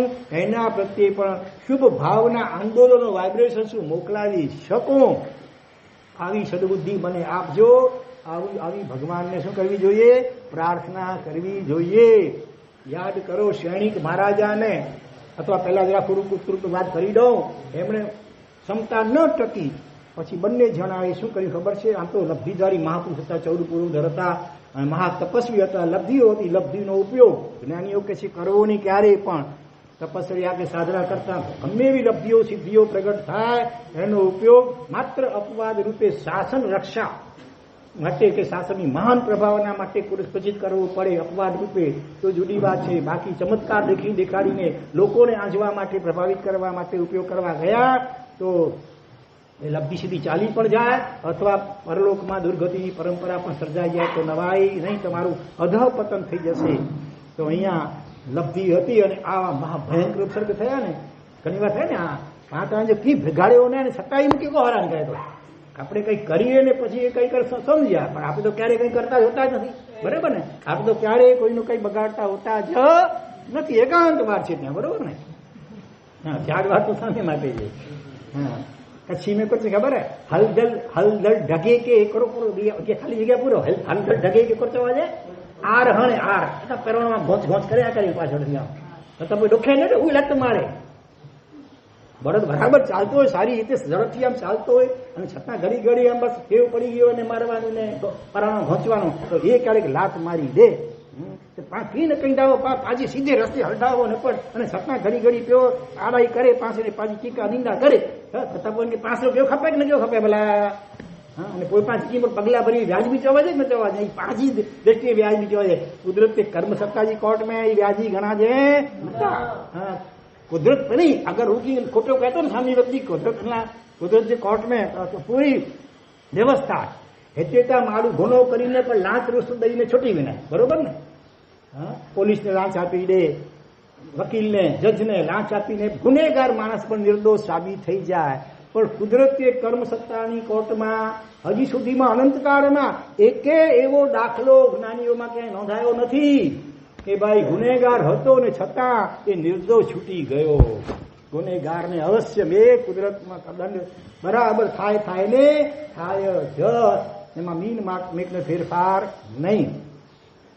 મનમાં પણ કોઈને માટે દુર્વિચાર કર્યો છે ને તો ઓટોમેટિક કુદરતના કર્મના સુપર કોમ્પ્યુટરમાં એની પણ નોંધ થઈ જાય છે. કાળી રાત્રે અંધારે એકાંતમાં ખૂણામાં અને મનમાં માત્ર કોઈના માટે નેગેટિવ વિચાર્યું એની પણ કુદરતના સુપર કોમ્પ્યુટરમાં નોંધ થઈ જાય અને અવસર આવે ત્યારે એ ટાઈમ બોમ્બ કર્મરૂપી ટાઈમ બોમ્બ ફૂટે અને એના કટુ વિપાકો તમને ભોગવવા જ પડે. માટે સામી વ્યક્તિ કદાચ કંઈ અવળું કરી રહ્યો છે આપ તમારા પ્રત્યે એની પણ કરુણા ચિંતો, એના માટે પ્રાર્થના કરો ભગવાન એને સદબુદ્ધિ આપો ને મને પણ સદબુદ્ધિ આપો. પણ જો તમે કાયદો હાથમાં લેવા ગયા અને સામે કંઈક પ્રતિકાર કે વેરનો બદલો લેવા ગયા તો જો અહીંયા કુરુક અને ઉત્કુરુક આવા મહા તપસ્વી મુનિવર 14 પૂર્વધર ત્યારે સહન શક્તિ એની હદ આવી ગઈ. ક્યાં સુધી સહન કરવાનું? જ્ઞાની કહે છે નો લિમિટ, અનલિમિટેડ. અનલિમિટેડ પેકેજ છે આ માટે. હા, સહન કરવામાં કોઈ હદ નહીં, કોઈ લિમિટ નહીં. 1 વાર 2 વાર 3 વાર 7 વાર 21 વાર પણ એકનાથના દૃષ્ટાંતમાં તમને આગળ સંભળાયું છે ને, પેલો મુસલમાન થૂંકે છે તો એક ક્ષમા ને સમતાને ક્ષમતા જ રાખી. તો આપણે તો લોકોત્તર આવું મહાન ક્ષમામૂર્તિ ભગવાન મહાવીર સ્વામીનું શાસન મળ્યું છે. એમના અનુયાયી આપણા જીવનમાં કેવી ઊંચી દશા હોવી જોઈએ વિચાર કરજો. કુરુ કે પછી ગુસ્સામાં આવેશમાં આવી અને એક વાક્ય બોલે છે જોરથી, વર્ષ મેઘ કુણાલાયા. વચન સિદ્ધ મહાપુરુષ હોય છે, હે મેઘ રાજા આ કુણાલા નગરીમાં તમે વરસો. ઉત્કુરુ બોલે એનું વાક્ય પૂરી કરે બીજું, દિનાની 10 પંચ 1 દિવસ નહીં 2 દિવસ નહીં 15 દિવસ તમે લગાતાર વર્ષો. વર્ષો તમે બોલો કે છે નિત્યમ મુસલધારયા. વર્ષો ઝરમર નહીં, મુશળધાર સાંભેલા ધાર આવડી ધારા ઉપરથી પડે પાણીની અને એ પણ પાછો અડધો કલાક આ કલાક વરસીને બંધ થઈ એમ નહીં. યથા રાત્રવ તથા દીવા, રાત અને દિવસ 24 કલાક મુશળધાર રૂપે તમે અખંડ રીતે 15 દિવસ સુધી વરસાદ ને વરસાવો. અને વચન સિદ્ધ મહાપુરુષ હતા, કુદરતને પણ માનવું પડ્યો અને મુશળધાર બારે ખાંગે મેઘ લગાતાર 15 અહોરાત્ર વરસ્યો. જળબંબાકાર આખી નગરી ડૂબી ગઈ. બધા મનુષ્યો પશુઓ જે કાંઈ હતું બધું ખતમ અને ખેદાન મેદાન થઈ ગયો. પણ પરિણામ શું આવ્યો? કર્મ સત્તાએ માફ ન કર્યું. આ 14 પૂર્વધર મહામુનિવરોને પણ મરીને ક્યાં ગયા? પહેલી બીજી ત્રીજી નરકમાં નહીં. સામાન્ય રીતે એમ કહેવાય છે કે 14 પૂર્વધર હોય ને એ 5મા દેવલોકથી નીચે નહીં, અપસ 5મા દેવલોક એનાથી ઉપર જ ઉત્પન્ન થાય. પણ આ જુઓ કસાયો આની ગાંઠ આવી વાળી લીધી તો આ બધો તપ ઉપર પણ પાણી ફરી વળ્યું. આવી સાધના ઘોર કરતા હતા કૌશવની બધા ઉપર પાણી ફરી વળ્યો અને કર્મ સત્તાએ એમને ઠેઠ 7મી નરકમાં ધકેલી દીધા કે જ્યાં ઓછામાં ઓછું 22 સાગરો પરનું આયુષ્ય, વધુમાં વધુ 33 સાગરો પરનું અસંખ્ય વર્ષોનું આયુષ્ય અને ક્ષણવાર પણ જ્યાં શાંતિ બિલકુલ ન હોય આવી સ્થિતિમાં એ મુકાઈ ગયા. તો આપણી શી વલે થશે વિચારો. મહામુનિવરો પણ જો કસાયને આધીન થઈને ગાંઠ વાળીને આવું કસાયા કર્યા, પગનું ભર્યું તો પરિણામ કેવું ખતરનાક આવી ગયું. તો આપણી કઈ દિશામાં માટે જ્ઞાની ભગવંતો અત્યંત કરુણા કરીને આપણને કહે છે કે કોઈ પણ વ્યક્તિ તમારા પ્રત્યે ગમવું એવું વ્યવહાર કે વર્તન આડું કરતો હોય તો એ પણ તમારો પોતાનું જ વાંક વિચારજો, સ્વદોષ દર્શન કરજો. સામી વ્યક્તિને નિમિત્ત માત્ર ગણી એના પ્રત્યે ઉદાર દ્રષ્ટિ કેળવજો, એને ક્ષમા તમે આપજો, હૃદયથી પણ ક્ષમા કરજો. એના દોષ ઉપર ફોકસ નહીં કરતા, પોતાના જ દોષ ઉપર ફોકસ કરજો. એના ઉપર આપણે હજી એક દ્રષ્ટાંત વિચારીએ. સૈનિક મહારાજા અને પેલો એનો દીકરો કયો? કૌણિક. હા, જે કૌણી ગર્ભમાં આવ્યો અને માતા ચેલનાને ડોહલો ઉત્પન્ન થયો કે મારા પતિના આંતરડાનું માંસ ખાવ. એના ઉપરથી એ સમજી ગયા કે આ પિતૃઘાતી બનશે મોટું થઈને આ ગર્ભ. એટલે એને ખતમ કરવા માટે અનેક પ્રયત્ન કરે છે પણ આયુષ્ય બળવાન એટલે જન્મ પામે છે. અને છેવટે ચેલના રાણી માતા શું કરે છે? ઉકરડે દાસી દ્વારા ઉકરડે નખાવી દે છે કે આવું પિતૃઘાતી સંતાન મને ન જોઈએ. પણ કુદરતનું કરવું ભવિતવ્યતા એવી હશે. સૈનિક મહારાજા ત્યાંથી પસાર થઈ ગયા હતા અને આ બાળકના રડવાનો અવાજ સાંભળ્યો. નજીકમાં જે ઉપાડે છે, કુકડાએ એની આંગળી કરડી ખાધી હતી, લોહી કે પર્સ વર્તું હતું, મોઢામાં આમ લઈ કરી ચૂસીને એને શાંત કરે છે અને રાણીને પણ ઠપકો આપે છે અને એને પ્રેમથી સારી રીતે ઉછેરે છે, બીજા દાસ દાસીને ભલામણ કરીને સારી રીતે. અને એ જ્યારે મોટો થયો, યુવાન થયો અને એને રાજ્ય સોંપવાની પણ વિચારણા ચાલતી હતી કે હવે ઉંમરલાયક થયો છે, હવે એને હું રાજ્ય સોંપીને હું નિવૃત્ત થાઉં. કોણ જાણે કેમ પૂર્વ જન્મનો કોઈ એવો ઋણાનુબંધ હતો જેને કારણે કૌણિકને શું વિચાર આવે છે કે પિતા મને આપે અને હું રાજ્ય મેળવું, એમાં શું મોટી વાત છે, તો હું છીનવીને લઉં તો હું ખરો સુરવીર. આવો ઉલટો વિચાર મોરાજા એને કરાવડાવે છે અને પરિણામે સૈનિક રાજાના જે અંગરક્ષક બોડીગાર્ડ હતા એને લાંચ વગેરે આપી કરીને ફોડી નાખે છે. અને જેમ ઇન્દિરા ગાંધીને ઓલા એમના રક્ષકે કેન ગનથી વીંધી નાખી, એમ સૈનિક રાજાને સિંહાસન ઉપર નીચે એકદમ પટકી પાડે છે અને ભયંકર કેદખાનામાં પુરાવે છે. એ કેદખાનાનું વર્ણન 63 સલાકા પુરુષ ચરિત્ર વગેરેમાં વાંચો તો આપણને કંપારી છૂટી જાય. આજકાલ તો મિનિસ્ટરો પણ ગુનો કરીને પછી એનો કહીએ જલસા હોય, ટીવી ને બધું છૂટ હોય એની અંદર, મેલની અંદર, આપણા જેલની અંદર પણ મેલ જેવું વાતાવરણ હોય, એના માટે હોય. આ તો મહાભયંકર કેદખાનું એટલે વર્ણન આવે છે 63 વગેરેમાં કે અલગ અલગ પશુઓ, સમજો કે આ ઘેટા, બકરા, મગરમચ્છ, હરણ, માણસ વગેરે આ બધાએ સડી જાય, મરી જાય, સડી જાય, કોહવાઈ જાય, પછી કેવી દુર્ગંધ હોય, આ બધાની ભેગી કરેલી દુર્ગંધ કેવી હોય, એવી મહાભયંકર દુર્ગંધથી ભરેલી એ જે કેદખાનું, જેમાં સૈનિક રાજાને એનો સગો દીકરો કૌણિક પૂરે છે. વળી પાછો કેવી રીતે પૂરે છે ખબર છે? એને ઊંધો લટકાવે છે, હાથ એના પાછળ બાંધી નાખે છે, જેથી કરીને ખંજવાળ કે કરી ન શકે ડાંસ મચ્છર ને. ભયંકર ડાંસ મચ્છર ત્યાં આપણે સહેજ માખી બેસે તો ઘણી વાર આમ સહન ન થાય, અહીંયા તો ભયંકર રાંસ અને મચ્છરો ચટકા ભરે અને હાથ બાંધેલા છે પાછળ, એટલે એને ઉડાડી પણ શકે નહીં. પાછું ધોતી સિવાય બાકીના કોઈ કપડા પણ નહીં. અને એની ઉપર અધૂરામાં પૂરું એટલે રોજના 100 મહાભયંકર હન્ટરના જોરથી માર મરાવડાવવાના ખુલ્લી પીઠ ઉપર. 2-4 ફટકા પડે ને ત્યાં તો ચામડી તો ઉતરી જાય, લોહી ટપકવા માંડે અને એની અંદર પાછા એ હન્ટર પણ મીઠાના પાણીમાં ભીંજાવેલા, કેવા ચચરે, કેવા બળે, એસિડ હોય. વિચાર કરજો. અને ખાવા પીવાનું કાંઈ નહીં, એને તડપાવીને મારું. કોણ જાણે કેવી એક પાક્ષિક વેરની ગાંઠ આ બંધાઈ. સગા બાપને, જે બાપે એને મોખના મુખમાંથી બચાવેલો, ઉપકાર કર્યો મોટો આટલો, અને એવા બાપને એ સગો દીકરો આવી રીતે આવી દુર્દશા કરે. ચાલો રાજ્યની લાલચથી તો ઠીક છે, એને કેદમાં પૂરી રાખો જિંદગીભર માટે, તમે રાજ ચલાવો, પણ એ એટલાથી એને સંતોષ ન થયો, એને રીબાવી તડપાવીને હું મારું. આવી ભયંકર વેરની વાસના. ખાવા પીવાનું પણ કંઈ નહીં, ફક્ત એની માતા, કૌણિકની માતા લે ક્ષણિકની રાણી પટરાણી ચેલણા, એને 10-15 મિનિટ સુધી માત્ર મળવાની છોડ. એટલી સારું, એટલી સદબુદ્ધિ થોડીક આવી. હવે એને કેટલો આઘાત લાગતો છે, વિચારો તો ખરા. અને એ તો મહાસતી હતા ચેલરાણી. ભગવાન મહાવીર સ્વામીએ પણ કહ્યું કે તો મહાસતી છે. પણ એ શું કરતા હતા, એની ચેકિંગ થાય પહેલા, જેલમાં જતા પહેલા હોય વોચમેન બધા ચોકીદારી કરે, જેથી કરીને કઈ ખાવા પીવાનું લઈ જતા તો નથી ને. બોલો.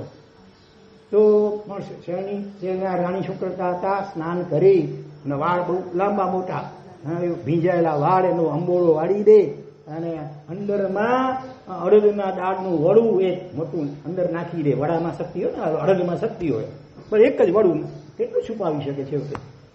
અને ભીંજેલા વાળ, અંદરમાં 5 લાખ માટે એને પ્રાઇવેટમાં મળવા મળે, બસ એમાં એ વાળમાં નીચોવીને કેટલું પાણી નીકળે, આગળ તો પાણી અને એક વડું. આ રીતે માત્ર એને ખાવા પીવાનું આ રીતે ગુપ્ત રીતે તે પણ મળતું હતું. આવી સ્થિતિમાં પણ જ્યારે પેલો હન્ટર જોરથી ફટકા મારે ને આખરે થાકી જાય, વચ્ચે વિસામો લેવા માટે ઉભો રહીને આમ પોતાના બાવડા દબાવે ને, ત્યારે સૈનિક મહારાજા મન સ્મિત હસતા હતા એની સામે.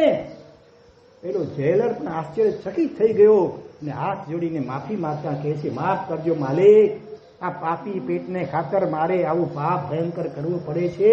મેં તો તમારું લૂણ ખાધું છે. કહેવાય છે કે લૂણ જેનું મીઠું ખાધું હોય તો નિમક હરામ ખવાય નહીં. પહેલો ચોર રાત્રિના સમયે ચોરી કરવા પ્રવેશ કરે છે. કુદરતી રસોડામાં હતું એ, અને એમાં ભૂખ લાગી હશે એટલે અંધારું હતું, પ્રકાશ નહોતો, હાથ નાખ્યું વાસણમાં, એને લાગ્યું કે સાકર છે એમ કરીને ખાધું તો હતું મીઠું. ચોર પણ આરે દેશનો કેવો વિચાર કરે છે કે જેના ઘરનું ભૂલથી પણ લૂણ ખવાઈ ગયું હોય એનાથી ત્યાં મારે ચોરી કરાય નહીં. આવા નિમક હલાલ, નિમક હરામની પણ નિમક હલાલ ચોરો હતા. ત્યારે અહીંયા તો આ રીતે એની દુર્દશા કરે છે. હા, પેલો હસે છે ત્યારે, હા, પેલો જેલર માફી માંગે છે ને કહે છે માફ કરજો, આ પાપી પેટને ખાતર મારે આવું નમક હરામ અત્યારે થવું પડી ગયું છે. સૈનિક રાજા એને આશ્વાસન આપતા કે છે ભાઈ તું રડ નહીં, એમાં તારો વાંક નથી. તું મારતા મારતા પણ થાકી જાય એમાંય આશ્ચર્ય નથી, કારણ કે તું કોણ? આખર તો આ ટુકડા જેટલી મગધની જમીન, આખી ભારત ધરતીની અપેક્ષા ટુકડો કહેવાય માત્ર, એનો બની બેઠેલો માલિક વિચારો ઓલો કૌણિક, એના પ્રત્યે મને દ્વેષ નથી. કે કૌણિક પ્રત્યે મને દ્વેષ નથી, હા, ને તારા પ્રત્યે પણ મને કોઈ, અથવા જેલર જે હોય એના પ્રત્યે પણ મને કોઈ દ્વેષ નથી. અને હું આવી સ્થિતિમાં પણ હસી શકું છું. એનું મૂળ કારણ શું છે? ભગવાન મહાવીર સ્વામીની અમૃતમયી તત્વ દેશના એણે જ મને શીખવાડ્યું છે. જે પણ આ બધું નિમિત્ત, કૌણિક પણ નિમિત્ત છે. તું તો ચિઠ્ઠીનો ચાકર છે, તારો તો એમાં કોઈ વાંક જ નથી. પણ કૌણિકનો પણ વાંક નથી. ભગવાને શીખવાડી કોક ભગવાન મેં એ કૌણિકના આત્માને હેરાન પરેશાન કર્યો છે, માર્યો હશે. હા, તો એનાથી બંધાયેલું મારું પોતાનું કર્મ અત્યારે ઉદયમાં આવ્યું છે, અને એ કર્મ આ કૌણિકને આવી પ્રેરણા અંદરથી આપી રહ્યું છે. માટે મને એના ઉપર પણ કોઈ વાંક નથી. અને આ તો ઉલટું, હા, એટલે ત્રણલોકના નાથ એની અમૃતવાણી મને મળી છે. એટલે હું આ સ્થિતિમાં પણ હસી શકું છું, એમાં પણ કંઈ આશ્ચર્ય નથી. આ બગડોપકાર હરિહંત પરમાત્મા ભગવાન શ્રી મહાવીર સ્વામીનો છે. બરોબર? હા, અને એ ભગવાનનું શાસન અને એમની અમૃત તત્વ વાણી આપણને મળી ગઈ છે. તો આપણે પણ કેટલા ભાગ્યશાળી. જો સૈનિક મહારાજા આવી વિકટતમ પરિસ્થિતિમાં પણ સ્માઇલ આપી શકતા હોય, અને ફટકા પડે ત્યારે પણ ઓય માં, બાપરે મરી ગયો, બચાવો, આવી રાડો પાડતા હશે. પ્રત્યેક ફટકે કયો શબ્દ, કયો મંત્ર નીકળતો હતો? વીર વીર વીર. બસ આ જ બે શબ્દો ભગવાનનું નામ સ્મરણ કરતા કરતા અત્યંત ક્ષમતાપૂર્વક આવી વિકટતમ પરિસ્થિતિમાંથી પસાર થયા. તીર્થંકર નામ કર્મ એમને એમ પછી નિકાચિત થતું બંધાતું. બરોબર? અત્યારે નિકાચિત કર્મના ઉદયે ભલે નરકમાં છે, છતાં નિરકની ભયંકર વેદના પણ ક્ષમતા અને સાતાપૂર્વક ભોગવી રહ્યા છે. એટલે કર્મ ને નરમ શરમ કોઈ નહીં. માટે જ્ઞાની ભગવંતો આવા અનેક અનેક પ્રાચીન અને અર્વાચીન ઉદાહરણો દ્વારા આપણને અત્યંત કરુણાથી સમજાવવા માટે પ્રયત્ન કરે છે કે ભાઈ મરતા પહેલા વેરને વિસર્જિત કરીને તો ગમે ત્યારે ઓછીથી આંખ મીચાઈ જાય. આ હાર્ટફેલનો જમાનો, એક્સિડન્ટનો જમાનો છે. ઘણીવાર વ્યાખ્યાન સાંભળતા દેરાસરના પૂજા કરતા પણ હાર્ટફેલ થયાના ઘણા દાખલા સંભળાય છે. રસ્તે ચાલતા એક્સિડન્ટ તો હાલતા થઈ જતા હોય છે આજે. તો મરતા પહેલા પણ જો આ ગાંઠને રોસીદારી નહીં, અકબંધ રાખી દીધી તો કેટલા ભવોના ભવો સુધી દુર્ગતિઓની પરંપરામાં નરકની ગોદાદીના ભયંકર દુઃખો સહન કરવા પડશે. એક મહારાજ સાહેબના પિતા, લગભગ 65 વર્ષની ઉંમર, અને પેન્ક્રિયાસ, હૃદય શરીરમાં પેન્ક્રિયાસમાં દુખાવો થયો. ચેકિંગ કરાવ્યું, નિદાન નીકળ્યું કે પેન્ક્રિયાસનું ભયંકર કેન્સર છે, 3જા સ્ટેજનું. હવે જાજુ બચી શકાય એવું નથી, અમારી પાસે એનો કોઈ જાજો ઈલાજ નથી. એટલે વધુમાં વધુ 6 મહિના, બસ એનાથી વધુ તમે જીવી શકો એમ નથી. તમે કહો તો અમે તમને મોર્ફિયાના ઇન્જેક્શન આપી શકીએ, જેથી કરી માણસ ઘેરમાં પડ્યો હોય થોડી વાર, અમુક સમય માટે એટલી વાર પૂરતો શાંત રહી શકે. બાકી તો મહા ભયંકર પીડા થતી હોય છે. પણ આખર તો એ માતા પિતા રત્નકુક્ષી પરિવારના હતા એ પિતા, એટલે એમને સમજણ હતી. એટલે એમને કહ્યું મારે એવા કોઈ ઇન્જેક્શન લઈને ઘેનમાં રહેવું નથી. એમને તરત એક ડાયરી અને પેન હાથમાં લીધી અને લખાણ શરૂ કર્યું. શું લખ્યું હશે અનુમાનથી કહી શકશો? નામ લખવા બન્યા, નામ, ભગવાનના નામ નહીં, નવકાર મંત્ર નહીં. કોના નામ લખવાનું? હવે અનુમાનથી તો કહો. હા, આખી જિંદગીમાં જેમની સાથે કઈ ઝઘડો થોડો કે ઘણો, કોઈ મનનું પરસ્પરસ કઈ થયું હોય, બોલાચાલી થઈ ગઈ હોય, કદાચ અબોલા જેવું પણ થઈ ગયું હોય, એવા એવા બધા વ્યક્તિઓના નામનું લિસ્ટ બનાવ્યું. અને એ લિસ્ટ પણ સેન્ચુરીને પણ વધી ગયું 143. 143. થોડો કોઈક સાથે મોટા પાયે પણ થયો હશે, કોઈકના સાથે નાના પાયે થોડીક બોલાચાલી થઈ હશે, પણ એ બધા એને એ લિસ્ટમાં સમાવેશ કર્યો. 143 જણા થયા. એમાં પણ લગભગ 45 જેટલા જણા તો હજી પણ અંગત પરિચયમાં હતા, નજીકના. મોટે ભાગે અથડામણ ક્યાં થાય? અમેરિકા કે આફ્રિકાના કોઈ માણસ સાથે ઝઘડો થવાનો છે? રોજ બરોજ આપણા પરિચયમાં આવતા હોય ત્યાં જ વધારે શક્યતા હોય છે. વાસણ ખખડે ક્યારે? બાજુબાજુમાં હોય, રસોડામાં હોય, ભેગા હોય ત્યારે ખખડે. એટલે એવા લગભગ 45 જેટલા જણાને તો પ્રેમથી ઘરે બોલાવી કરી, આમંત્રણ આપી, અથવા એમના ઘરે જઈ કરીને સમાવી આવ્યા. અને એમને પણ પ્રેમથી પોતાના ઘરે આમંત્રણ આપી કરી પછી જમાડ્યું અને કિંમતી એવા ભેટલા પણ આપ્યા, જેથી અંદરમાં થોડો પણ કસર નહીં જાય. બરોબર? એક તો પોતે સામે ચાલીને આવી કેન્સરની સ્થિતિમાં પણ શક્તિ કેટલી ક્ષીણ થઈ ગઈ હોય છતાં જ્યાં સુધી શક્ય બન્યું ત્યાં સુધી એ તેના ઘરે જઈ કરીને હૃદયપૂર્વક માફી માંગી આવ્યા અને એમના ઘરે પ્રેમથી જમી પણ આવ્યા. એમને પણ આમંત્રણ આપીને ઘરે પ્રેમથી જમાડ્યા અને ભેટણું આપી અને એમને ખુશ કર્યા. હવે બાકીના જે કેટલા જે રહી ગયા, હવે પોતે જઈ શકે એવી સ્થિતિમાં પણ નહોતા શારીરિક, એટલે ફોન કરી દરેકના બધાની સાથે ખમણા કરી લીધા, માફી માગી લીધી. કોકને આપવા જેવી છે તો માફી આપી પણ દીધી. અને એક જણ બાકી રહી ગયો. એક જણ, એનું કઈ ઠેકાણું મળ્યું નહીં. ઘણી તપાસ કરી, એડ્રેસ ચેન્જ થઈ ગયું હતું. વાયા તપાસ કરતા કરતા 1 મહિનાને અંતે સમાચાર મળ્યા. અત્યારે કલકત્તામાં ભાઈ છે, પહેલા ધારો કે મુંબઈમાં છે, હવે કલકત્તામાં શિફ્ટ થઈ ગયા છે. અને એના ફોન નંબર પણ મહા મુસીબતે વાયા કરીને છેવટે મેળવી લીધા. એમને પણ ફોન કરી અને હાર્દિક ક્ષમાયાચના કરી લીધી. અલબત્ત એવો બહુ મોટો ગુનો પણ નહોતો, એક જ વાર થોડી બોલાચાલી થઈ હતી. અને કારણ પણ એવું હતું કે ચાલી સિસ્ટમમાં રહેતા હતા, કોમન નળ હતા, પાણી માટે લાઈન લાગી હતી. આ ભાઈનો નંબર આગળ હતો અને ઓલો ભાઈ પાછળથી આવે છે અને ઘૂસણખોરી કરીને પોતાનું જે વાસણ હતું એ આગળ મૂકી દે છે. આના અનુસંધાનમાં થોડીક જે કંઈ બોલાચાલી થઈ કે ઝઘડો થયો હતો એક જ વાર, બીજું કંઈ વધારે થયું નહોતું. પણ છતાં એમને પણ આ રીતે જ્યાં સુધી ખમાવ્યા નહીં ત્યાં સુધી એમને ચેન પડ્યો નહીં. બધા એને ખમાવીને હળે કેવું થઈ જાય? હળવું ભૂલ થઈ જાય. ક્ષમાપના હૃદય વેર વિરોધ હૃદયને હલકું બનાવે, હલકું ખરાબ.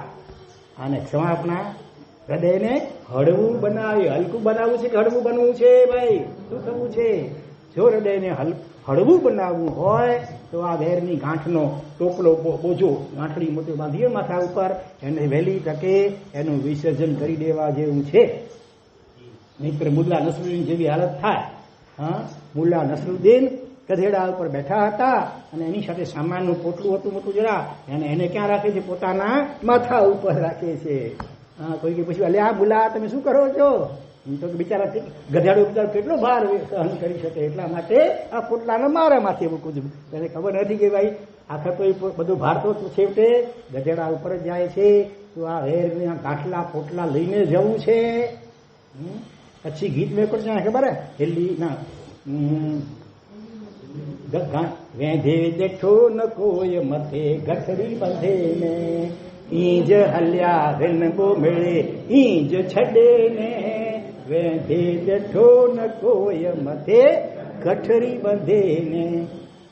પૈસેજી ગઠરી મથે નહીં ખણી શકો, પણ હેડી ગઠરી બધી આવના એટલા ગાંઠડા પોટલા મળે ભેગા હલદા પોતે પણ આ કે કદાચ દેવી લોકને ઉત્પન્ન ના પોતે વરદા બેઠા, પોતે આખી વેણની બેઠ્યું. હા બોલો, ભગવાનના સમોષણમાં એ ઘટના બની છે અદભુત. આમ તો કહેવાય છે ભગવાનના સમોષણમાં જાતિવંત વેર હોય ને જેમનું ઉંદર ને બિલાડી જેવા, વાઘ ને બકરી જેવા, એવા સાપ ને નોડિયા જેવા, એ બધાએ વેર વિરોધ ભૂલીને મિત્ર ભાવે બાજુમાં બેસીને ભગવાનની દેશના એકતાથી સાંભળતા હોય, આપસમાં ઘેર પણ ક્યારેક કરતા હોય. હા, બકરીનું બચ્ચું એ વાઘરને ધારતું હોય, ધારો કે એમ, એટલે એવું વેર ભૂલીને જયારે એકદમ પ્રેમ ઉભરાતો હોય આપસમાં એકબીજાને. એવા કિસ્સાઓ અહીંયા પણ ક્યારેક વાંચ્યા કે સાંભળ્યા હોય છે. આમ કે બે પ્રાણીઓ હોય, આમ વેરભાવ વાળા હોય, કૂતરો ને બિલાડી રખાડી, બે એકબીજાને ઘેર કરતા હોય, હાલ કરતા હોય. આવા દ્રશ્યો પણ જોવા મળે. તો અહીંયા અને સ્વર્ગમાં પણ જાઓ તો ત્યાંય જો વેરની ગાંઠ અકબંધ હશે ને તો ત્યાંય લડતા રહેશો. નરકમાં તો લડે એમાં નવાઈ પણ નથી પાછી. તો તમે પાલિતાણામાં રાયણ પગલા એની થોડીક બાજુમાં ડેરી છે, એની દિવાલ જે છે ને ત્યાં તમે એક ચિત્ર કોઈએ જોયું છે? ન જોયું તો હવે જોજો. શિલ્પ કોતરેલું છે સાપ અને મોરનું. કેટલાય જોયું છે પણ એનો ઇતિહાસ ખબર નહીં હોય કદાચ. સાપ અને મોર ભગવાન ઋષભદેવના સમયની વાત. એમના સમવસણમાં બીજા ગઢની અંદર સાપ અને મોર આગલા જન્મનો કઈ જે હશે ઋણાનુબંધ, એને કારણે આમ એકબીજા પાસે આમ જાય ખરા, પણ આમ દુશ્મનાવતી ભાવથી જાણે ધક્કો મારું કે ડંખ મારું કે એવા ભાવથી આમ જાય. તો વળી ભગવાનનો પ્રભાવ પણ હોય ને પાછો, પુણ્ય પ્રભાવ, એટલે અટકી જાય. પાછા આમ વળી પ્રયત્ન કરે, વળી અટકી જાય. તો કે આ દ્રશ્યો જોયું અને ભગવાને પૂછ્યું, આ શું આશ્ચર્ય, આપના સમવસરમાં આવું દ્રશ્ય જોવા મળે? ભગવાન તો સર્વજ્ઞ હતા. પૂર્વ ભવ કહે છે, પૂર્વ ભવની અંદર દત્ત નામના કોઈક શ્રેષ્ઠીના આ બંને પુત્રો સગા ભાઈ હતા. પિતાના અવસાન પછી મિલકતની વહેંચણીમાં ભાગલા પડતા ગયા, એટલી થતી ગઈ. છેવટે કોઈ એક ચીજમાં વાટ અટકી ગઈ. હાથી આખો નીકળી જાય ને ક્યારેક પૂંછ અટકી જાય ને, એના જેવું થયું. બધી વહેંચણી થઈ ગઈ. છેલ્લે કોઈ મકાન કે કોઈ હશે કઈ એને માટે ઓકે એના મને જ મળવું જોઈએ, બીજો લોકો એના મને જ મળવું જોઈએ. બસ આટલી વાત ઉપરથી એવી ખેંચી થઈ, મારામારી ઉપર આવી ગયા અને છેવટે એકબીજાને ખતમ કરી નાખ્યો. તલવાર હાથમાં લઈને લડતા બંને જણાએ મરણતોલ ઘાયલ થયા. તરફડીને બંને જણા મરી ગયા.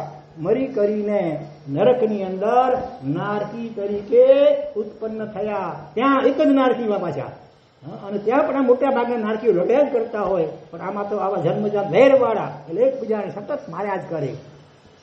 વ્યવહારમાં તો એમ કહેવાય કે સમદુખિયા હોય ને તો મિત્ર બની જાય. એક સરખું બંને દુઃખ હોય, સમાન સખ્ય વ્યસનેશુ સખ્યમ, સમાન શીલ વ્યસન એટલે આપત્તિ. અહીંયા તો એક સરખું દુઃખ હોય ને તો આપસમાં બંને મિત્ર બની જાય. પોતાના દુઃખને વેચી લે, એકબીજાને જણાવે, એટલે હૃદય હળવું થઈ જાય. પણ અહીંયા નરકમાં તો ઉલટું હોય. લડ્યા જ કરે, વધુ લડે. બીજા લડતા હોય એના કરતા આપસમાં આ બે જણા વધારે મારીને કાપી કરે. નરકમાં તો પાછું એવું હોય કે આપઘાતમાં થઈ શકે, એની ખૂન પણ થઈ શકે નહીં. શરીરના ટુકડા ભલે થાય, પણ જ્યાં સુધી આયુષ્ય પૂર્ણ થાય ત્યાં સુધી પ્રાણ નીકળે નહીં, આપઘાત કરી શકાય નહીં. અને ત્રીજી નરકમાં તો ઓછામાં ઓછું આયુષ્ય કેટલું હોય? 1, 3 ને 7, એટલે 3 નરકનું 3 સાગરો પરનું ઓછામાં ઓછું આયુષ્ય, અને વધુમાં વધુ 7 સાગરો એટલે અસંખ્ય વર્ષો સુધી આ બંને જણા નરકની અંદર પણ સતત લડતા ઝઘડતા મારામારી કાપાકી કરતા જ રહ્યા. ત્યાંથી નીકળ્યા પછી વચ્ચે વળી પાછો કોઈક એવો ભાવ કર્યો, તિરંચીડો વચ્ચે કોઈક એવો ભાવ કર્યો. ત્યાં પણ આ રીતે બંને જણા લડે છે અને એકબીજાને મારે છે. અને ત્યાર પછી આ બંને જણા આ અત્યારે સાપ અને મોર રૂપે થયા છે. પૂર્વ જન્મના આ વૈરના સંસ્કારના કારણે અત્યારે આવું થઈ રહ્યું છે. પણ હવે એ કર્મ ખપવા આવ્યું છે અને સમવસરણનો પણ પ્રભાવ. એટલે હવે આ અહીંયા વૈરનું અહીંયા વિરામ થશે કુદરતી રીતે. પણ એ પ્રસંગને એટલે ભગવાન ઋષભદેવની કરુણાના પ્રભાવે આખરે એમની વેરની ગાંઠ અહીંયા ઘડી ગઈ. તો માટે તમે ક્યારેય પણ આવું વેર બંધન કરતા નહીં. આવું જણાવવા માટે ત્યાં ઠેઠ ગાયન વૃક્ષની પાસેની ડેરીમાં નીચે આ ચિત્રની પણ શિલ્પ જ છે રીતસરનું. જેમણે પણ ન જોયું હોય તો હવે જ્યારે પણ પાલિતાણા જવાનું થાય, રાયણ વૃક્ષની બાજુમાં નીચે ઓલી છે એ ત્યાં જોજો, ત્યાં જાય. બરોબર. તો આ શું પ્રસંગ સૂચવે છે કે સગા બે ભાઈ હતા અને મોટે ભાગે ઝઘડાનું કારણ શું હોય? 100માંથી 80% કે 90% મુખ્ય કારણ પૈસા. જમીન ને જોરું, ત્રણેય કજિયાના જોરું. જર એટલે પૈસો, ધન. અને જમીન કાં તો મકાન માટે, દુકાન માટે, ખેતર માટે, વાડી માટે, બગીચા. જયારે જમીનને જોરું, જોરું કા ગુલામ, જોરું એટલે સ્ત્રી કે પત્ની, એના નિમિત્તે પણ મોટા મોટા યુદ્ધો થતા હોય છે. બરોબર. તો આ 3 મુખ્ય કારણ હોય છે. એમાં પણ વધારે કારણ તો આ પૈસો. પૈસાને આમ સંસ્કૃતમાં અર્થ કહેવાય. અર્થ અંગ્રેજીમાં અર્થ એટલે પૃથ્વી. સંસ્કૃતમાં અર્થના પણ ઘણા અર્થ હોય છે. અર્થ શબ્દના એમાંનો એક અર્થ છે, અર્થ એટલે પૈસો કહેવાય. અર્થ ઘણા બધા અનર્થોની ખાણ એ અર્થ છે. બોલો, આવા વેર વિરોધ, મારા મારી, કાપા કાપી, આ બધું આ અર્થ એટલે પૈસાને ખાતર સર્જાતા હોય છે. માટે સાવધાન. ઘણા એવા પણ હોય પુષ્કળ પૈસો હોય છતાંય પૈસા અને ખાતર લડ્યા કરતા હોય. શા માટે? મરી જશો તરત પૈસા તો ભેગો આવવાનો નથી. 7 પેઢી કે 70 પેઢી બેઠા બેઠા ખાય ને તોય ખૂટે નહીં. એટલું ધન ભેગું કર્યું હોય અને છતાંય આ અર્થની અનાદિકાળની વાસના, કામ વાસના કરતા પણ શાસ્ત્રકારોએ અર્થ વાસનાને વધુ ખતરનાક કહી છે. કારણ કે કામ વાસના તો અમુક યુવાન અમુક સમય પૂરતી હોય છે. અર્થ વાસના તો નાના બાળકથી માંડી કરીને 90-100 વર્ષની ઉંમર સુધી પણ એ ઓછી થતી હોતી નથી. ખબર છે કે ભાઈ ગમે એટલું ખાઈશ તો ખૂટવાનું જ નથી. તોય પણ ઓલો રેયોન કઈ કંપનીનો, રેમન્ડ કંપનીનો માલિક અને એનો છોકરો, બોલો, અરબો ખરબો રૂપિયા એમની પાસે હોવા છતાં પણ એ પિતાને હોટલના ભાડાના મકાનમાં રહેવું પડે ને કોર્ટમાં બાપ દીકરા વચ્ચે કેસ ચાલતા હોય છે. આ જીવનો અહંકાર કેવો હશે કે હું મારી પાછળ આટલું વધુ મૂકી જાઉં. આ ખર્ચો ભાઈ ભેગું લઈ જવાનું નથી અને ખાવા છતાં ખૂટવાનું પણ નથી. છતાં આપણા અહંકારને કારણે કે બાપા પાછળ આટલું મૂકી ગયા, એનો આંકડો વધારે વધવો જોઈએ, એટલા ખાતર પણ જીવ આ અજ્ઞાનતાને કારણે અને અહંકારને કારણે આવા મહાભયંકર પાપો બાંધતો હોય છે. અને જે મનુષ્ય જન્મ ખરેખર તો જગતના જીવ માત્ર સાથે મૈત્રી, પ્રેમ અને કરુણાનો સંબંધ સ્થાપવા દ્વારા મોક્ષગામી બનવા માટે આપણને મળ્યો છે. સમ્યક દર્શન અને આત્માનો અનુભવ ધ્યાન દ્વારા પ્રાપ્ત કરવા મળ્યો છે. પણ જ્યાં પણ થોડો પણ વેરનો ગાંઠ અંદરમાં પડી હોય, તમે ગમે એટલી કોશિશ કરો, ધ્યાન જામે ખરું ભાઈ? જામે. કલાકો સુધી મેં બેસો ને ભગવાન સામે નિરાશરમાં કે થતું જાય કે શંખેશ્વર કે ગિરનાર ઉપર જઈને પલાઠી કે પદ્માસન લગાડીને કે ઊભા ઊભા કાવશ્ય કરવાની કોશિશ કરો, પણ જ્યાં સુધી અંદરમાં આ વેરનું થોડું પણ શલ્ય પડ્યું હશે, એક પણ જીવને ખમાવ્યા વગર, મૈત્રીનો હાથ લંબાવ્યા વગર તમે ગમે એટલા લાખ પ્રયત્ન કરશો એ ધ્યાન જામશે જ નહીં. ઘડી ઘડી ઘડી ઘડી પેલી વ્યક્તિ તમારી આંખ સામે આવ્યા જ કરશે કે હી મૂકે હી ચેન્જ કી, હું જો તો કી જ ઘણો વાંધો કી જ નથી કર્યું છતાં મૂકે હી ચેન્જ કી. હા, એકલો સોને આમ કે 4 ન સોણ્યા ત્યાં સુધી હું જો નાલો ફેલાણો ના. આવા અહંકારના કારણે મગજમાં વિકલ્પો ઘમસાણ મચતું હોય ત્યાં જાતમાં, ધ્યાનમાં, કૌશલમાં ઠેકાણું ક્યાંથી પડે? ત્યાં એ સંવત્સરી તમારું પ્રતિક્રમણ પણ સરખું સમ્યક શુદ્ધ ત્યાંથી થાય. સમાપના ક્યારે કરવાની ભાઈ? આપણે મોટે ભાગે શું કરીએ? વ્યવહારથી પ્રતિક્રમણમાં હાજરી કદાચ પુરાવી પડીએ સંવત્સરી પ્રતિક્રમણમાં, અને પછી બીજે દિવસે 12/24/28 360 બોલ્યું ચાલ્યું મને વતન કાંઈ કરી મિચ્છામિ દુક્કડમ. આવો પોપટ પાઠ આપણે માત્ર ઔપચારિક રીતે બોલી જઈએ એ ચાલશે ખરું ભાઈ? આપણું હૃદયમાંથી ભાવો નીકળવા જોઈએ. અને એ પ્રતિક્રમણથી પહેલા જ ખંભાવવાનું હોય. સંવત્સરી પ્રતિક્રમણ પછી કરાય નહીં તો એ પ્રતિક્રમણ પણ સમ્યક શુદ્ધ થાય નહીં. આવું સમજનારા મહાપુરુષો એમણે પોતાના અહંકારને કેટલી હદે ઓગાળી નાખ્યો છે વિચાર કરો. ઉપાધ્યાય ધર્મસાગરજી મહારાજનું નામ યાદ આવે. એક શ્રાવક સાથે કોઈક બાબતમાં વિચારભેદ, બંનેનો મતભેદ થયો અને એમાંથી પહેલા એ શ્રાવક એવી ગાંઠ વાળી દીધી, સંઘનો કદાચ ટ્રસ્ટી હશે, ભલે કે પ્રમુખ હશે, આગેવાન હશે, ગાંઠ વાળી દીધી. ત્યારથી અમને દેરાસરને ઉપાશ્રયમાં આવવાનું કરી નાખ્યો બંધ. બોલો, ભગવાને શું ગુનો કર્યો તેમાં તમારો? પણ આ સંઘનો ટ્રસ્ટી કે પ્રમુખ છે ને એ દેરાસરનું સંચાલન એ કરે છે ને, તો મારે હવે દેરાસરમાં પણ જવો નથી. કોઈક વાત તમારી માન્ય ન રહે એવું બની શકે ભાઈ. બધી તમારી વાતો દરેકની માન્ય રાખવા શક્ય પણ ન હોય ક્યારે. એટલે એના કારણે તમારી કોઈક વાત માન્ય ન રહી શકી. એના કારણે જો તમે આવી ગાંઠ વાળી લેશો અને દેરાસર કે ઉપાસેમાં આવ જવાનું બંધ કરશો, એમાં નુકસાન કોને ભાઈ? પોતાના આત્માને પોતાની જાતને નુકસાન છે. આવું જૈન શાસન મળ્યો, આવા તારક દેવ ગુરુ ધર્મ મળ્યા અને એના એની લાભથી તમે વંચિત રહી હશો અને જન્મ જન્માંતર સુધી જૈન ધર્મ મળવો દુર્લભ થઈ જશે. બોધી દુર્લભ તમે બની જશો. માટે ભૂલે ચૂકે ક્યારેય પણ આવી ગાંઠ તો વાળવી જ નહીં. દેરાસર ને ઉપાસનામાં આવવાનું બંધ તો ભૂલે ચૂકે કરવું જ નહીં. પછી ઓછું જામે છે તો ઓછું બોલો, ભલે સાવા બોલા પણ ન લેવા. પ્રસંગ પૂરતું કામ પૂરતું થોડું પણ બોલવાનું ચાલુ રાખવાનું, બરોબર? સાવ બોલું નહીં ફેરવી લેવાનું. એકનું મોઢું આમ તો બીજાનું મોઢું આમ. એ અલગ અલગ શેરીના કૂતરા સામસામે કેવા ઘુરકિયા કરે આમ. એવા જેવું કરશું તો કર્મ સત્તા આપણા ઊંચા કાઢી નાખશે ભાઈ. એના કરતા કાગડા સારા, એકલા ખાય નહીં, કઈ મળે ને ખાવાનું કાં કાં કાં કરીને પોતાની જાત ભાઈઓ બધાને બોલાવીને બધાની સાથે બેસીને ખાય. અને સાધર્મિક વાત્સલ્ય અને સાધર્મિક ભક્તિ કરનારા આપણે આપણા સાધર્મિક સામે ઘુરકિયા કરીએ, સગો ભાઈ ભાઈની સામે, પિતા પુત્રની સામે, તો આપણું જૈન તો ક્યાં રહ્યું? પછી ગમે એટલા આપણે લીલા ટકતા તાણીએ, લાખો રૂપિયા લગાડીને કત્તીઓ મોટી મોટી લગાડી દઈએ ધર્મસ્થાનોમાં અને સમાજની આંખમાં કદાચ ધૂળ ઝોંકીએ.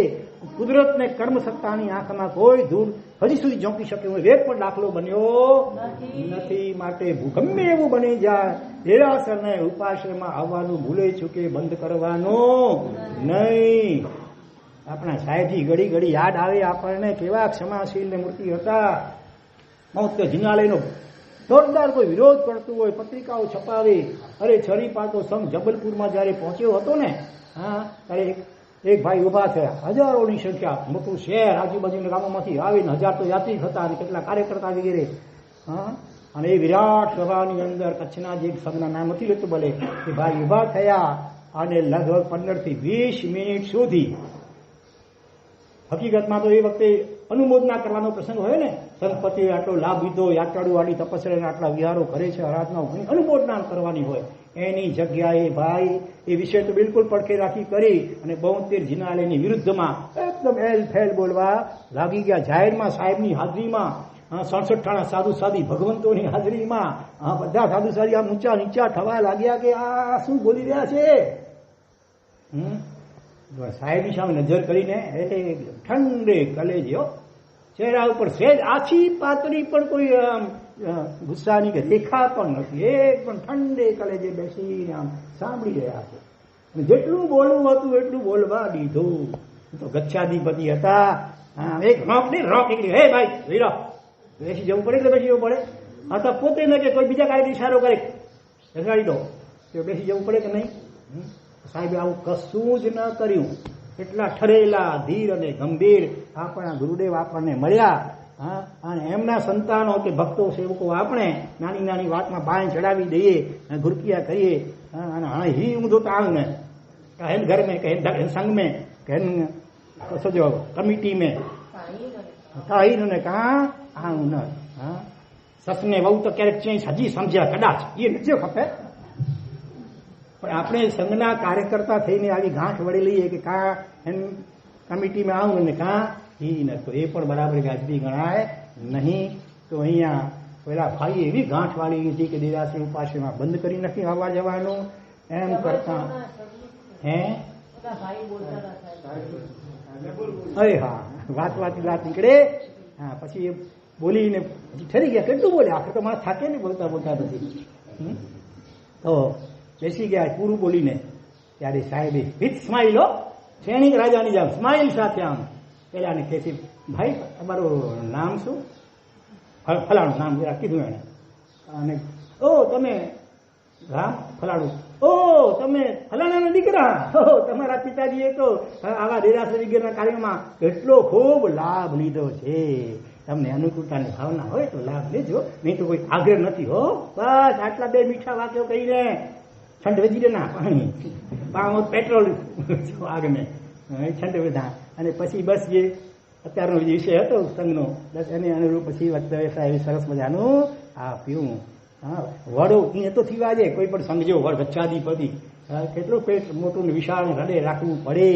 ખાધે જો વડો હોય જો દહીં વડો ને કરો પેલા કોઈ પણ વડો એમ કે પછી અમે તું વડો કઈ બને અરે આમ ત્યાં કેટલો મળે ફેન કહેવાય ખબર આ કે ખબર ના આમ દર મજા નારી થયો દાળ બનાવે ને દાળ પેલા આખું દાણું હોય એમાંથી દાળ બનાવે પછી એને કેટલો પીસાયો પછી તેલમાં તળાયો પછી બહાર કાઢવા માટે સળીઓ ભોંકે એને બહાર કાઢે પછી તૈયાર થઈ જાય એટલે આ ભોંકાયો વિધાયો આટલું બધું કર્યું સહન ત્યારે હું વડો કહેવાયો આ તો ખાવાનો વડો કોઈ પણ સંઘના કે સંસ્થાના કે એના વડા બનવું એટલે ખાવાલા ખેલ નથી હો દુનિયા તો દો રંગીલી છે વખાણે કરશે ને વખોડશે પણ ખરી અને એમાં કેટલાક તો બિચારા એવા પણ ભારેક્રમ જીવો છિદ્ર જોતા વાટ જ જોતા કેટલી ભૂલથી આવી નવાણું સારા કાર્ય કરશે એ કાર્ય કરતા આગેવાન એને અનુમોદના કે પ્રશંસા નહીં કરે એકા ઠેકાણે સરસ ચૂકી છન્મસ્તર અલંકાર સહેજ ચૂક્યા છે તો વાતનું વતેસર કરીને ઢંઢેરો પીટાવે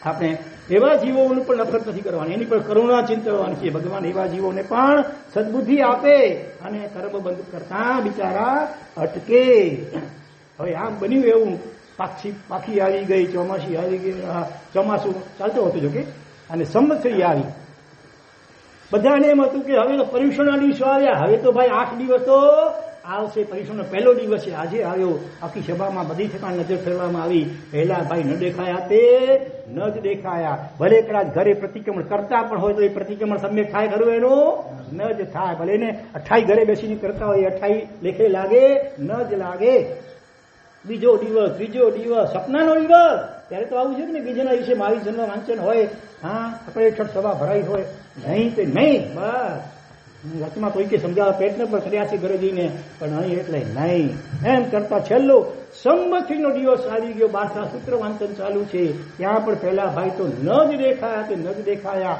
બધું પૂરું થઈ ગયું હવે તો સંવત્સરી પ્રતિક્રમણનો સમય આવી ગયો તોય પહેલા ભાઈ દેખાતા નથી ફકરે 6 સભા આખી ભરાઈ ગઈ છે પ્રતિક્રમણ માટે ત્યાં આખર તો મહાત્મા હતા એક કે છે જે થયું તે હવે ભાઈઓની સૌને કહ્યું જરા થોડી તમે રાહ જોજો હું જાઉં છું એમના ઘરે ખમાવવા માટે ભૂલ કોની છે ગૌણ વસ્તુ છે માફી માંગે એ જ મોટો કહેવાય નમ્યો તે સૌને ગમ્યો નમ્યો તે પ્રભુને ગમ્યો અને ક્ષમા વીરસ્ય ભૂષણમ વેર વાળે બહુ બહુ તો કદાચ સુરવીર કયા તાકાત હોય આમ તો મહાવીર બનવું હોય તો ગમે એવા અપરાધીને પણ જે ક્ષમાનું દાન આપી શકે એ સાચો મહાવીર છે એટલે કહ્યું સમાજ બદલો લેવા કૂતરાઓ લડે એમાં શું કૂતરાઓને એમાં આપણા ફરક શું પછી આમ લડતા હોઈએ તો માફી આપી શકીએ માફી માંગી શકીએ તો જ આપણે ખરા વીર મહાવીરના સંતાન આપણે કહી શકાઈએ ઉપાધ્યાય હતા ધર્મસાગરજી મહારાજ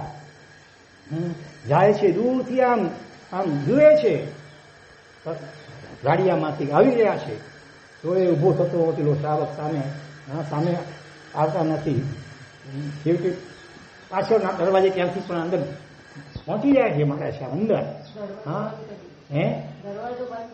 હવે દરવાજો બંધ કરી નાખ્યો તોય હા ગાડિયા તો ઠીક હવે દરવાજો બંધ કરી નાખ્યો મોઢું નથી જવું મારા સાહેબનું બોલો એટલી હદે આમ વેરની ગાંઠ બંધાઈ ગઈ હતી વાત તો નાની જ હતી એકચ્યુઅલી પણ અત્યારે યાદ નથી શું વાત છે વાત નાની હતી એકચ્યુઅલી પણ હવે ગાંઠ વળી ગઈ તે બાજુ બીજો કોઈ દરવાજો હશે પાછળ ત્યાંથી પણ અંદર મારા સાહેબ ગયા ગમે એમ મારે ખમાવવું જ છે નક્કી કર્યું દ્રઢ નિશ્ચય અને જતાની સાથે હાથ જોડીને ફલાણા ભાઈ મિચ્છામી ડુક્કડમ આવા મહાન ઉપાધ્યાય ભગવાન પોતાના ઘરે આ રીતે સામે દરવાજા બંધ કરી નાખ્યા ગુસ્સામાં તોય પણ આવ્યા અને આમ હાથ જોડી માથું નમાવીને આમ એકદમ જયારે પગમાં પડ્યા મિચ્છામી ડુક્કડમ ત્યારે બોલે છે ત્યારે તો આખર તો શ્રાવક છે ને આખર ગમે એવું કાળ મીંડ પથ્થર જેવું હૈયું પણ હોય તો પણ પીગળ્યા વગર રહે નહીં અને આખરે પેલા શ્રાવક પણ આંખમાંથી અશ્વિન ધાર આવીને પગે પડીને માફી માંગે છે મારા સાહેબ માફ કરજો મારા મનમાં આવી ગાંઠ પડી ગઈ આપના પ્રત્યે ખરેખર મારી ભયંકર ભૂલ થઈ ગઈ માફી માંગે છે રડે છે એકબીજાને ખમાવે છે અને બંને જણા ભેગા હાથમાં હાથ મિલાવીને જાણે કે આમ હવે આવી રહ્યા છે ઉપાસે તરફ દૂરથી સાવ સકળ સંગમ વાટ જોતો હતો અને આ દ્રશ્ય જોઈને અત્યારે તમારી આંખમાં પણ કેટલાની આંખમાં જેમ આમ આંખો આંસુ ભીની થઈ રહી છે એમ સકળ સંઘની આંખો હર્ષાશ્રુથી ભીણી થઈ ગઈ. ખરેખર કેટલી મહાનતા કહેવાય. આવા ઉપાધ્યાય ભગવાન સામે ચાલીને એ શ્રાવકને આ રીતે ખમાવવામાં પણ છેવટે સફળ થયા. હજી એવા આપણે બીજા 2 દાખલા જોઈએ. આજે ટાઈમ જે થાય તો આગળ વધવા દો, થાકી સરી તો થાકવા દો, પણ આપણે આમાંથી ખાસ પ્રેરણા લેવા જેવી છે. 2 ભાઈઓ વચ્ચે વેરની ગાંઠ બળી ગઈ. 2 ભાઈઓ વચ્ચે વેરની ગાંઠ બંધાઈ ગઈ અને કોઈની સામે જોવા કે એકબીજાના ઘરે જવા આવવા તૈયાર થયા નથી. પણ કોઈ બારાશરની શિબિરમાં 1-2માંથી 1 ભાઈ ગયા હતા અને એમણે આ વેર વિરોધની ખાના ખરાબી ભયંકર નુકસાનો આલોકને પરલોકના વગેરે સાંભળ્યું. હૃદયસ્પર્શી પ્રવચન હતું. એટલે પહેલા ભાઈ હૃદય પીગળ્યો અને એ ખમાવવા માટે આ મુંબઈમાં લગભગ કલવા અને ડોંબીવલી વચ્ચેની વાત છે. એક કલવારે ડોંબીવલી રે કંઈક 15-17 કિલોમીટર અંતર સ્કૂટરમાં બેસી કરીને એને ખમાવવા માટે સામે જાય છે. પણ સામાના મનમાં એવી જોરદાર ગાંઠ વળી ગઈ હતી. દરવાજો બંધ કરી નાખે. આવતો જોઈને દરવાજો બંધ કરી નાખે છે. પણ ઘણો પારથી આમ નમ્રતાથી વિનંતી કરશે, ભાઈ માફી માંગવા આવ્યો છું, મહેરબાની કરી દરવાજો ખોલો. પણ ખોલે એ બીજા. ઘણી વાર રાહ જોઈ ન ખોલ્યું, ન જ ખોલ્યું. આખરે ધક્કો પડ્યો, પાછા આવી ગયા. હા, આપણે એમ ગયા હોઈએ ખંભાવાને, ન માફી આપે તો પછી તો આપણે તો બીજી વાર જઈએ, પછી બીજી વાર ન જઈએ તો નહીં, ઉપરથી એનો ઢંઢેરો પીટીએ. આવતા વ્યો કે રહ્યા છે ખમાયેલા, આપણે ન ખમાય તાડે આને મૂકે પણ કરો પૈયા તાડે. પછી તો એના કરે ડબલ વેરની ગાંઠ જાણે આપણે વાળી નાખીએ. ભગવાનનું શાસન ના પાડે છે. જો ઉસમય તસ અથી આરાહણા, જો ન ઉસમય તસ નથી આરાહણા. જે પોતે ઉપશાંત થાય છે, ખમે છે ને ખમાવે છે, એ આરાધક બને છે. જે નથી ખમતો ને ખમાવતો એ આત્મા વિરાધક બને છે. પછી ગમે એટલી બાહ્ય સ્થૂળ આરાધનાઓ કરી એની કોઈ જ વેલ્યુ નથી હોતી. પેલા ભાઈ બીજે દિવસે વળી પાછા સ્કૂટર ઉપર 2 વ્હીલર હશે બેસી કરીને જાય છે. હા, બીજે દિવસે પણ આ રિપીટેશન થાય છે. દરવાજો બંધ કરી નાખે છે. બહારથી વળી પાછો નમ્રતાથી કાકલું કરે છે. હવે એકદમ નમ્રતાથી તોય પણ દાદ આપતો નથી, દરવાજો નથી જ ખુલતો. છેવટે વળી પાછા ભારે રહીએ પાછો આવે છે. પણ હવે મનમાં એમણે પણ ગાંઠ વાળી દીધી. આવી ગાંઠ વાળજો. તમારે ગાંઠો વાળવી જ હોય ને, પદ્માવતી જોડે મેં ગાંઠું બધીને પહેરી જાય પેસે કે બહુ ફરક નહીં પડે. એની કોઈ ગાંઠ હૃદય મેં પહેર્યું દીધો. ગાંઠો વાળવી હોય તો આ ભાઈ જેવી ગાંઠ વાળજો કે ગમે એમ કરી મારે ખમાવીને જ રહેવું છે. હા, અને એના હૃદયમાં જે ગાંઠ વળી ગઈ છે એનું ઓપરેશન કરીને જ રહેવું છે. મારે હવે આ વેર વિરોધી ગાંઠ એને કેરી ફોરવર્ડ બીજા ભાવમાં નથી જ થવા દેવી. નહીતર કમઠ અને મરુભૂતિની જે પાર્શનાથ ભગવાનના જીવને બોલો કમઠ સાથે એક પાછી વેર હતો ને, તોય પણ 9 ભવ સુધી એમને સહન કરવું પડ્યું, મરવું પડ્યું. કમઠના આત્માએ પેલો પાર્શનાથ હાથી થયો છે, ઓલો ભીલ થયો છે, બાણથી વિધિ નાખે છે. મુનિ થયા હતા અને હાથી થયા ત્યારે ઓલો કુરકુટ સર્પ થયો, ઉડીને ડંખ મારે છે હાથીને અને મરી નાખે છે. બીજા ભાવમાં ઓલા મુનિ થયા છે ભગવાનનો આત્મા, ઓલો ભીલ થયો જંગલમાં આદિવાસી, બાણથી વિધિ નાખે છે. આવી રીતે એક પાક્ષિક વેરની પણ જો પરંપરા ચાલતી હોય તો સામે બંનેને ગાંઠ વળેલી વેરની, ત્યારે તો કેવી દુર્દશા થતી હશે કલ્પના કરજો. તો આપણી શું વાત હતી? બીજા દિવસે ગયા પાછા, નહીં ખમાવ્યું. ત્રીજા દિવસે કેટલી ધીરે ટકે બોલો માણસને ત્યાં સુધી. ત્રીજી 4, 5, 6, 7, 8, 9, 10, 21 મહિનો. બોલો આગળ બોલો. 1 મહિનો. 1 મહિના સુધી પૂજા રોજ કરવાની, 1 મહિના સુધી ઔષધ કરવાના. કરશો આ રહસ્ય જાણવા માટે? કઈ મને ફ્રી ઓફ ચાર્જ છે, સાંભળજો. બીજો મહિનો પૂરો થઈ ગયો. ત્રીજો મહિનો આપણને અશક્ય લાગ્યા. આ વાત કોઈ મહાવિદ્ય ક્ષેત્રની કે ચોથા આરાની નથી, નજીકના ભૂતકાળની. હા, મુંબઈ આ કલવારે ડોંબીવલી વચ્ચેની છે. અને આખરે 3 કે 3.5 મહિના થયા. આ સિલસિલો ચાલુ રહ્યો. અને પેલા ભાઈએ પણ કોક રીતે વળી પાછા આથી દરવાજી અંદર ઘૂસી કરી અને એકદમ એના પગમાં પડે છે, પગ પકડી છે, માફ કર, મિચ્છામી રુકડો, મિચ્છામી માફ કર, રડતા એકદમ માફી માગે છે. તોય પણ પેલો ભાઈ લાત મારે છે. પેલા ભાઈને, સગા ભાઈને લાત માર. પ્રાય તપસ્યા પણ ચાલતી હતી આશ્રમ જઈને કઈ તપસ્યા હતી. લાત મારે છે. સૂજી ગયો કપાળ ને આંખનો ભાગ પણ આમ સૂજી ગયો. તોય પણ આનો સંકલ્પ તૂટ્યો નથી. આવી ગાંઠ વાળો તો બહુ સારું કે મારે આ વેરનું વિસર્જન કરીને જ રહેવું છે. સ્વામી વ્યક્તિ જ્યાં સુધી માફ ન કરે મને, ત્યાં સુધી હું માફી માંગતો જ રહીશ. 3-3.5 મહિના થયા આ રીતે પેલા લાત મારી, તોય પણ આ ભાઈ એને એમ હતું આવતીકાલે નહીં જ આવે. પહેલા તો ઠીક છે દરવાજો બંધ કરતો હતો, હવે તો આવી લાત મારી છે ભયંકર, આમ ખરથોલિયું ખાઈ જાય છે. તોય પણ જે દિવસે વળી પાછો જાય જ છે. કચ્છી બીજો નેસડો છે કે નેસડો, ઓલું ભિખારી હોય ને ઘણા એવા પણ હોય, જ્યાં હું તમે આપો નહીં ને એને ત્યાં હું કાલાવાલા છોડે નહીં. તમે આવા કાલાવાલા છોડતા નહીં, માફી માંગવાના કાલાવાલા.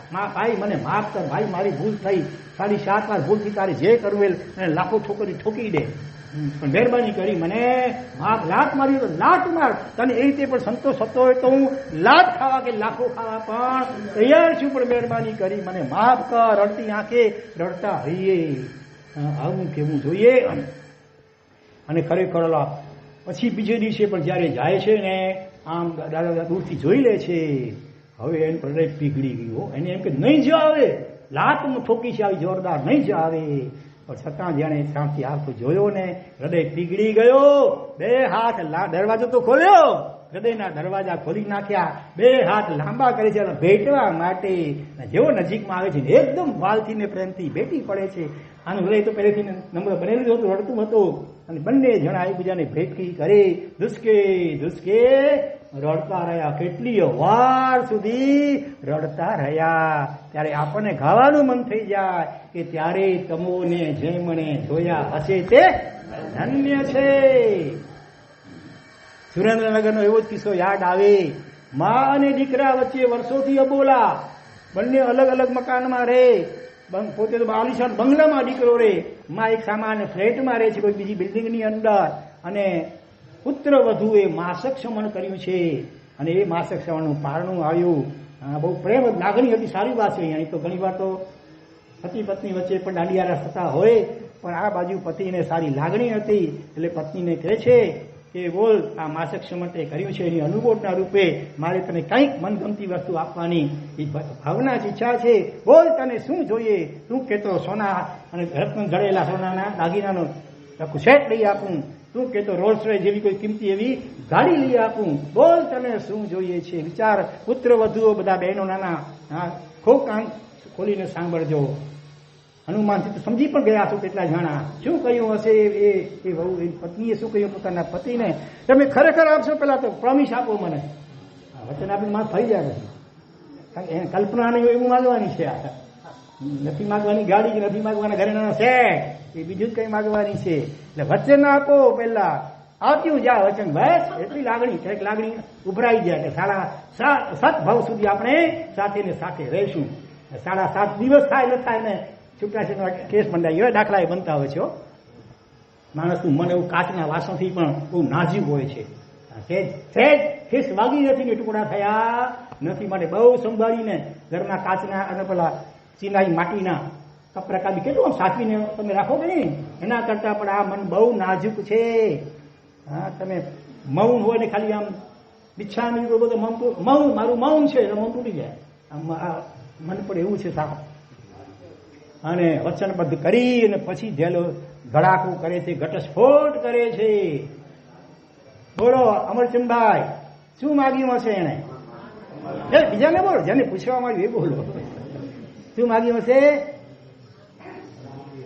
બધી પુત્ર વધુ નાની ઉંમરની બહેનો બધો બોલો. તમે હો તો તમે માસકમણ કર્યું હોય, તમે સોળ ભરતો સીધી તપ કોઈએ કર્યું, કંઈ પણ કર્યું, અઠાઈ કરી હોય, અને તમારા મિસ્ટર ખુશ થઈ કરીને કંઈક આપવાની ભાવના વ્યક્ત કરે, તમે શું માગશો?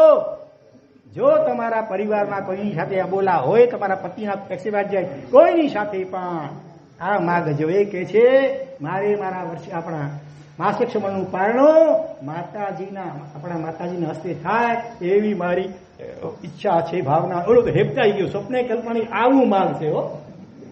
એક લાઈક રૂપિયા, હીરા માળી મોતી કંઈક માગશે, કોઈ વસ્તુ માગશે. એને બદલે આ કહેવાય સાચી જીન શાસનની શ્રાવિકા, આદર્શ શ્રાવિકા કહેવાય. પહેલો તો હચમચી ગયો, એક કે છે તારી બીજું જે માગવું હોય તે ભાગ, માફ કરજે વચન તને આપ્યું છે પણ આ વસ્તુ તો હું આપી શકું એમ નથી. મા દીકરા વચ્ચે પણ કેવી વેરની ગાંઠ બંધાઈ ગઈ હશે બોલો. વચન આપવા છતાં પણ આમ હિંમત મન થતું નથી કે હું ભલે આપી દઉં વચન, ચાલો વચન પૂરું કરું, બીજું કાંઈ પણ માગ, બીજું કાંઈ પણ માગ, બીજી કંઈ આપવું હોય તો આપો, તો મારે બીજું કાંઈ પણ હવે જોઈતું નથી. નથી ગાડી જોઈતી, નથી મારે ઘરેણા જોઈતા. મોટે ભાગે ઊંધું ચાલતું હોય, લગ્ન થાય ને કે અલગ ઘરની વ્યવસ્થા કરો પછી હું આવીશ, ત્યાં સુધી મારે માવતરે થઈ છું. હા, કાતરનું કામ કરે મોટે ભાગે. પણ આ સોયનું કામ, સોય જેવા બનજો, કાતર જેવા તો અનંત ભવો બને આપણે બધા, પણ હવે સોય જેવા સાંધવાનું કામ કરવાનું છે. મને માંડ માંડ છેવટે તૈયાર થાય છે. મારે હૈયે પેલો પતિ ગાડીમાં બેસે છે પારણાના દિવસે સવારના, ગાડી થોડી સ્ટાર્ટ થોડી હાલી, ગાડી વળી ઉભી રહ્યા છે, હજી એનો જીવ ચાલતો નથી કે એમ કે હવે આટલું હું હાલે, હવે તું જઈ આવ. નહીં, વળી થોડીક આગળ વળી અટકે છે, નહીં, છેવટે વળી બિલ્ડિંગ પાસે પહોંચી જાય છે ગાડી. હવે તો તું જઈ આવ, હું નીચે અહીંયા બેઠો છું ગાડીમાં, તું ઉપર જઈ આવ, માં નાખે પાનું કરી આવ. નહીં, તમે મને સાથે જોયો હોવા જો. લાગણી એટલી કુદરતી હતી, સારી વાત છે આ. અને આખરે બંને જણા ગયા. આવો જ એક કિસ્સો, એક યુવાન કિસ્સો રસ્તામાં દૃષ્ટાંત આવે છે. એક યુવાન ક્યારે પૂજા કરતો નહોતો. મહારાજ સાહેબે સમજાવ્યું, એની માતાએ સમજાવ્યું, બેટા જૈન સ્કૂલમાં જન્મ્યા છે, ભગવાનની પૂજા, પરીક્ષોના દિવસો આવ્યા તો એ પૂજા કરતો નથી. અને એને વળી એ મહારાજ સાહેબે એક વખત કેટલા સમય પછી પૂજાના કપડામાં જોયો અને વંદન કરવા આવ્યો છે, પરિચિત હતા એકબીજાના. મારા સાહેબને આશ્ચર્ય થયું, અરે આ શું વાત છે, હું કઈ કઈને થાકી ગયો, તારી માં કઈ કઈને થાકી ગઈ, અને આજે આ ચમત્કાર કેમ થયો? પૂજાના કપડામાં પૂજા કરીને આવ્યો છે, તિલક કરીને. મારા સાહેબ લાગણી હતી રસપરસ, સાચી વાત કરી, તમે સમજી ગયા? મારી સગાઈ થઈ ગઈ છે, મારી પ્રિયાંશી મનગમતી વ્યક્તિ સાથે પ્રેમ લગ્ન થવાની તૈયારી ચાલે છે. હા, અને એણે કહ્યું છે કે તમે પૂજા કરશો તું જેમ તમારી સાથે બોલીશ. કા નથી બોલતા, કા નથી ચાલતા, લગ્નના ગીતોમાં આવું કંઈક આવે છે. હા, ઉડી ગઈ. હા, ફોટાણા ફટાણાના ગીતો ગાતા હોય તો અહીંયા. હા, પણ એટલે હવે એને એ ગમે છે ને, મને એ ગમે છે બહુ જ, અને એની ઈચ્છા છે કે હું પૂજાના વસ્ત્ર પહેરીને પૂજા કરું રોજ, રોજ મારી સાથે બોલશે ને તો કેટલા એ દિવસે. એને રાજી રાખવી હોય તો પછી મારે કરવી જોઈએ કે નહીં પૂજા? એટલે પ્રેમ વસ્તુ એવી છે, જ્ઞાનીઓ કહે છે એવો પ્રેમ એ અમુક જ વ્યક્તિઓ પર જગતના જીવ માત્ર પ્રત્યે પ્રેમ કેળવો તો પછી ક્ષમા માગવાનો કે આપવાનો અવસર પણ નહીં આવે, ભૂલો જ નહીં થાય તમારી. And love is thick, falls are thin. પ્રેમ જયારે ઘટ્ટ હોય ત્યારે ભૂલો એકદમ પાતળી બની જાય. ગમે એવી ભૂલ દેખાય નહીં, ભૂલ પણ ગુણ રૂપે દેખાય ઘણી વાર. હા, રાજાને એક રાણી માની હતી, બીજી અણમાની. માનીતી રાણી ગમે એટલું સારી રસોઈ બનાવે ખરાબ તોય એને વખાણે, અને અણમાનીતી ગમે એટલી સારી રસોઈ બનાવે તોય એને વખોડે. એકવાર માનીતી રાણીને પરીક્ષા કરવાનું મન થયું, રસ્તામાં પેલું છાણ ઉપાડી લાવી, એને વઘારી કરી અને રાજાને પીરસે છે. અને રાજા તો વખાણ કરતો થકતો નથી. ઓલી અણમાતીને બોલાવી કે લે જો રસોઈ કરતા શીખ, કેવું સરસ ઊંધિયું કે આ શાક બનાવ્યું, જો ચાખતો કરી. રાગ હતો ને, રાગ. એટલે એનું ખરાબ વસ્તુ કે એનો દોષ પણ ગુણ રૂપે પરિણમે, અને જ્યાં દ્વેષ હોય ત્યાં ગમે એટલા ગુણ કે ઉપકાર પણ અપકાર અને દોષ રૂપે પરિણમે છે. એટલે અહીંયા શું થયું? હા, ઓલા ઉપર પ્રેમ હતો ને, પત્ની ઉપર પ્રેમ હતો, રાગ ભલે, રાગ કે આસક્તિ હતી. હા, તો એને કારણે એની વાત માનવા, મહારાષ્ટ્રની વાત ન માની, તો માતાજીની વાત ન માની, પણ પત્નીની વાત માનવાની છે બરાજી, એની વાત મારા તૈયાર થયો. જ્ઞાનીઓ કે જગતના જીવ માત્ર પ્રત્યે પ્રેમ ભાવ કેળવો તો કઈ વ્યક્તિ ભૂલ બી જશે ને શક્ય નથી. લગીયો હાથ લગીયો, પગ લગીયો, કઈ ગરદી વે દરવાજો પોળ હોય સોડો બી ધારો કે વે. મોટે ભાગે શું બોલાય જવાય? બેસી નતો, બેસી નથી, ખાલી જગ્યા થઈ ગઈ, થઈ ગઈ, ખાલી જગ્યા સમજી ગઈ, બોલાતો શબ્દ સમજી ને. હા, પછી બીજા ભાવમાં એવું થવું પડે, બીજા ભાવમાં પછી આ મળે નહીં, સમજીને વચન પ્રયોગ કરવાનો.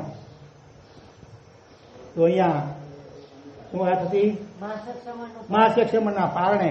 હા, હવે ધર્મ પત્ની છે ને બહુ માનીતી છે પાછી, એની વાત તો માનવી જ પડે.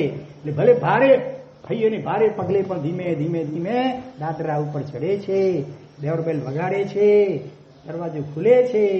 અને પહેલી માં મોટી ઉંમર થઈ ગઈ હતી, બિચારી એકલી અટોલી હતી, વર્ષો થઈ ગયા હતા, દીકરા વહુનું મોઢું પણ જોવા મળ્યું નહોતું. અને આ રીતે બંને જણાને પોતાના ઘરે આવેલા જોઈને એના તો છાતીના બધા બંધ આંખોના આમ છૂટી ગયા, જાણે આમ ધ્રુસકે વાત્સલ્યથી આમ રડતા બેટા બેટા બેટા કરતા યુવાન થઈ ગઈ, દોડીને ભેટી પડે છે પોતાના દીકરાને વહુને. ચોધાર આંસુઓથી અભિષેક કરે છે. આપણે આ સપ્રસ્તોના અભિષેકને ચડી જાય એવો આંસુઓનો અભિષેક, વાત્સલ્ય અને લાગણીના પૂર ઉમટ્યા છે. અને એ જોઈને ગમે તેમ તો આખો દીકરો છે ને એનું હૃદય પણ પીગળી જાય છે ને માતાના ચરણોમાં સાષ્ટાંગ ઢળી પડે છે. માં કરતા એ પણ ધુસકે રડે છે. ત્રણેયની આંખોમાં ચોધાર આંસુ. કેટલીઓ વાર સુધી રડતા રહ્યા અને માફી માંગતા રહ્યા, એકબીજાને માફી આપતા રહ્યા. ત્યારે તો કહેવાય છે કે એ ઘરની મકાનની દિવાલો પણ ભાગ્યશાળી, ભલે જળ છે પણ જેને જ્યાં આ દ્રશ્ય ભજવાયું હોય એ કેટલી ભાગ્યશાળી, એ તીર્થ બની ગયું કહેવાય. એ ઘર પણ એ વખતે પરમાણુ પર તીર્થ સ્વરૂપ બની ગયા હોય, જ્યાં આવી સાચી માફીની આપલે થતી હોય. ધન્ય છે એ સુરેન્દ્રનગરની એ શ્રાવિકા પુત્ર વધુને કે જેમણે આ વર્ષોથી વિખૂટા પડેલા મા અને દીકરાનું આ રીતે અનુસંધાન કર્યું. બસ આમાંથી ખાસ તમે બધા પ્રેરણા લેશો કે નહીં લો? ઘણા દાખલા છે, જૈનોના પણ છે, સંતોના ઘસીકુમાર મહેતા વગેરે ઘણા બધા છે. એક ઇતર દાખલો આપીને ઉપસંહાર કદાચ કરું, હવે મન તો થતું નથી, ચાલુ જ રાખું વરસાદની જેમ. હા, સંત તિરુવલ્લુવર નામ સાંભળ્યું છે? સંત તિરુવલ્લુવર દક્ષિણ ભારતમાં થઈ ગયેલા એક મોટા સંત, આમ ગ્રસ્ત સંત હતા. આ દીક્ષા કે સંન્યાસ નહોતો લીધો, પણ હૃદય એમનું ખૂબ દયાળુ, ઉદાર, કરુણાવંત, પ્રેમાળ. અને એ કબીરની જેમ એ પણ કપડા વણીને પોતાનું ગુજરાન ચલાવતા હતા. અને એની આવી મહાનતા, એના આવા ગુણો જોઈને ઘણા લોકો એને પગે લાગે છે સંત તરીકે. કેટલાક નાસ્તિક યુવાનોને તીખડ સૂજી એની પરીક્ષા કરવાનું મન થયું કે લોકો આ ગ્રસ્તને પણ પગે લાગે છે. જોઈએ તો ખરું સંતપણું કેટલું છે ભલા. એટલે પરીક્ષા કરવાને માટે યુવાનો 4-5 ભેગા થયા અને એ યુવાનોનું ટોળું પહોંચ્યું સંત વિલુવરની દુકાને, તિરુવલ્લુવર. અને એક સાડી, કિંમતી સાડી હતી વણેલી એમની, એ ઉપાડે છે, પૂછે છે આની શું ભાવ? એ જમાનામાં વર્ષો પહેલાની સત્ય ઘટના, 1 રૂપિયો લગભગ, 1 કે 2 રૂપિયા એ હતી, બરોબર. તો પછી એમાંથી એક યુવાને શું કર્યું, એના 2 ટુકડા કર્યા. કિંમતી રત્ન કમલ તો ભલે નહીં, પણ એનાથી બહુ કિંમતી સાડી હતી. 2 ટુકડા કરીને પૂછે છે, હવે આની 1 ટુકડો વધારે, હવે આની કિંમત અડધી, 8 આના કહીએ. વળી 2 ટુકડા કરે છે. આપણે હવે તમે શું કરીએ? આપણે ત્યાં ઝઘડો મારામારી કેવી થઈ જાય? તો 4 આવે, ઠંડે કરીને બિલકુલ શાંતિથી પ્રેમથી જવાબ આપે છે કે 4 આના. હજી ટુકડા કર્યા, 2 આના, 1 આનો, ટુકડા છેવટે તાંતણો આમ છૂટો કરી નાખ્યો. લોકો પણ જીતને પકડ્યા હતા કે આપણે એને ગુસ્સે કરાવવો જ છે. અને જીત પકડી માફી માંગવાની, ખબર છે ને? એવી જીત પકડજો, એવી હટ પકડજો, એવી ઘાસ વાળજો. આ યુવાનો નક્કી કર્યું આપણે એને ગુસ્સે કરાવવો છે. સંતનું હૃદય કેવું કહેવાય!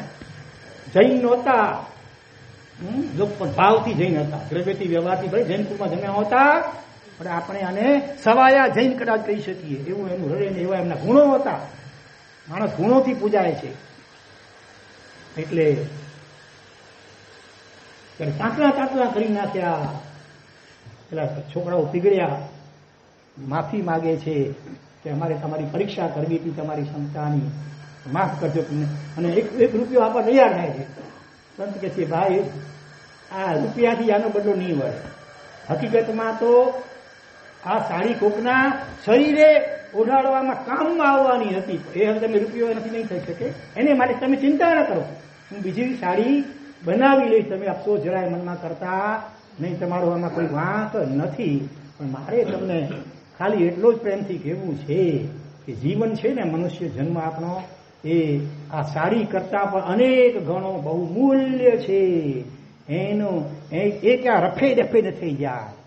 એક આ સાંસારિક પ્રવૃત્તિઓમાં, ખાવા પીવામાં અને આમ મોજ મસ્તી કરવામાં અને વેડફાઈ ન જાય. એની એક પળ સેકન્ડ અમૂલ્ય છે. અબજો રૂપિયા કે સોનાવર દેતા પણ આ મનુષ્ય જન્મની 1 સેકન્ડ પાછી મળતી નથી. માટે દોસ્તો, ભાઈઓ, મારી તમને પ્રેમથી એટલી જ ખાલી સલાહ છે કે સાડીની તમે ભલે તે કંઈ વાંધો નથી, પણ તમારા જીવનને સાચવજો. ક્યાંય વ્યસનોમાં કે બીજા કોઈમાં આ મનુષ્ય જીવનને વેડફી નાખતા નહીં. પહેલા યુવાન પાણી પાણી થઈ ગયા. આ જીવન માટે એમના અનન્ય જાણે કે ભક્ત બની ગયા. જો જૈનેત્ર કુળમાં જન્મેલા આત્માઓની પણ આવી ઊંચાઈ હોય, હા, તો જૈન આવા લોકોત્તર જીન શાસનના સમામૂર્તિ શ્રમણ ભગવાન મહાવીર સ્વામીના શાસનમાં જન્મ પામેલા આવી સુંદર મજાની આરાધનાઓ કરનારા, કેટલી વિવિધ પ્રકારની આરાધનાઓ અનેક આત્માઓ તપ જપ ભક્તિ આ તે ચીનવાની સવા વગેરે કરી રહ્યા છો. તો આપણા જીવનની ઊંચાઈ કેવી હોવી જોઈએ એના ઉપરથી ત્રિરાશિ માનજો. અને જો કાંઈ ધારો કે એમાં ત્રુટી કચાશ હોય તો આ તક વેડફવા જેવી નથી. તક એવી છે ને ફર ફૂ કરતા ઉડી જાય.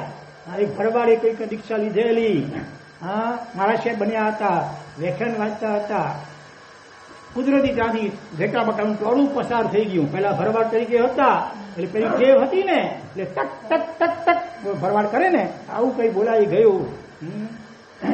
લોકોને હોય કે મહારાજ શું ભૂત વળગ્યું કે શું થઈ ગયું હતું, વ્યાખ્યાન વચમાં ટક ટક ટક ટક શું કરે છે.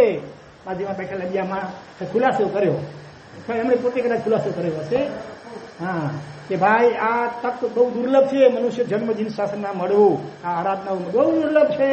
જો તમે એને તકને ઝડપી નહીં લેશો ને અત્યારે તો તક એવી છે ફર ફૂ કરતી ઉડી જશે. પેટા બકાની ટક ટક ટક ફર બોલો ભરવાડ બોલતો હોય ને, પછી એને આ વાતને આમ વાળી લીધી. એટલે આ તક પણ આપણને મળી છે. ક્ષમાનું આદાન પ્રદાન કરી હૃદયને એકદમ ચોખ્ખું નિર્મળ હળવું ફૂલ બનાવી દેવા જેવું છે. પછી તમે જોજો તમારા અહીંયા સ્વર્ગનો અનુભવ થશે.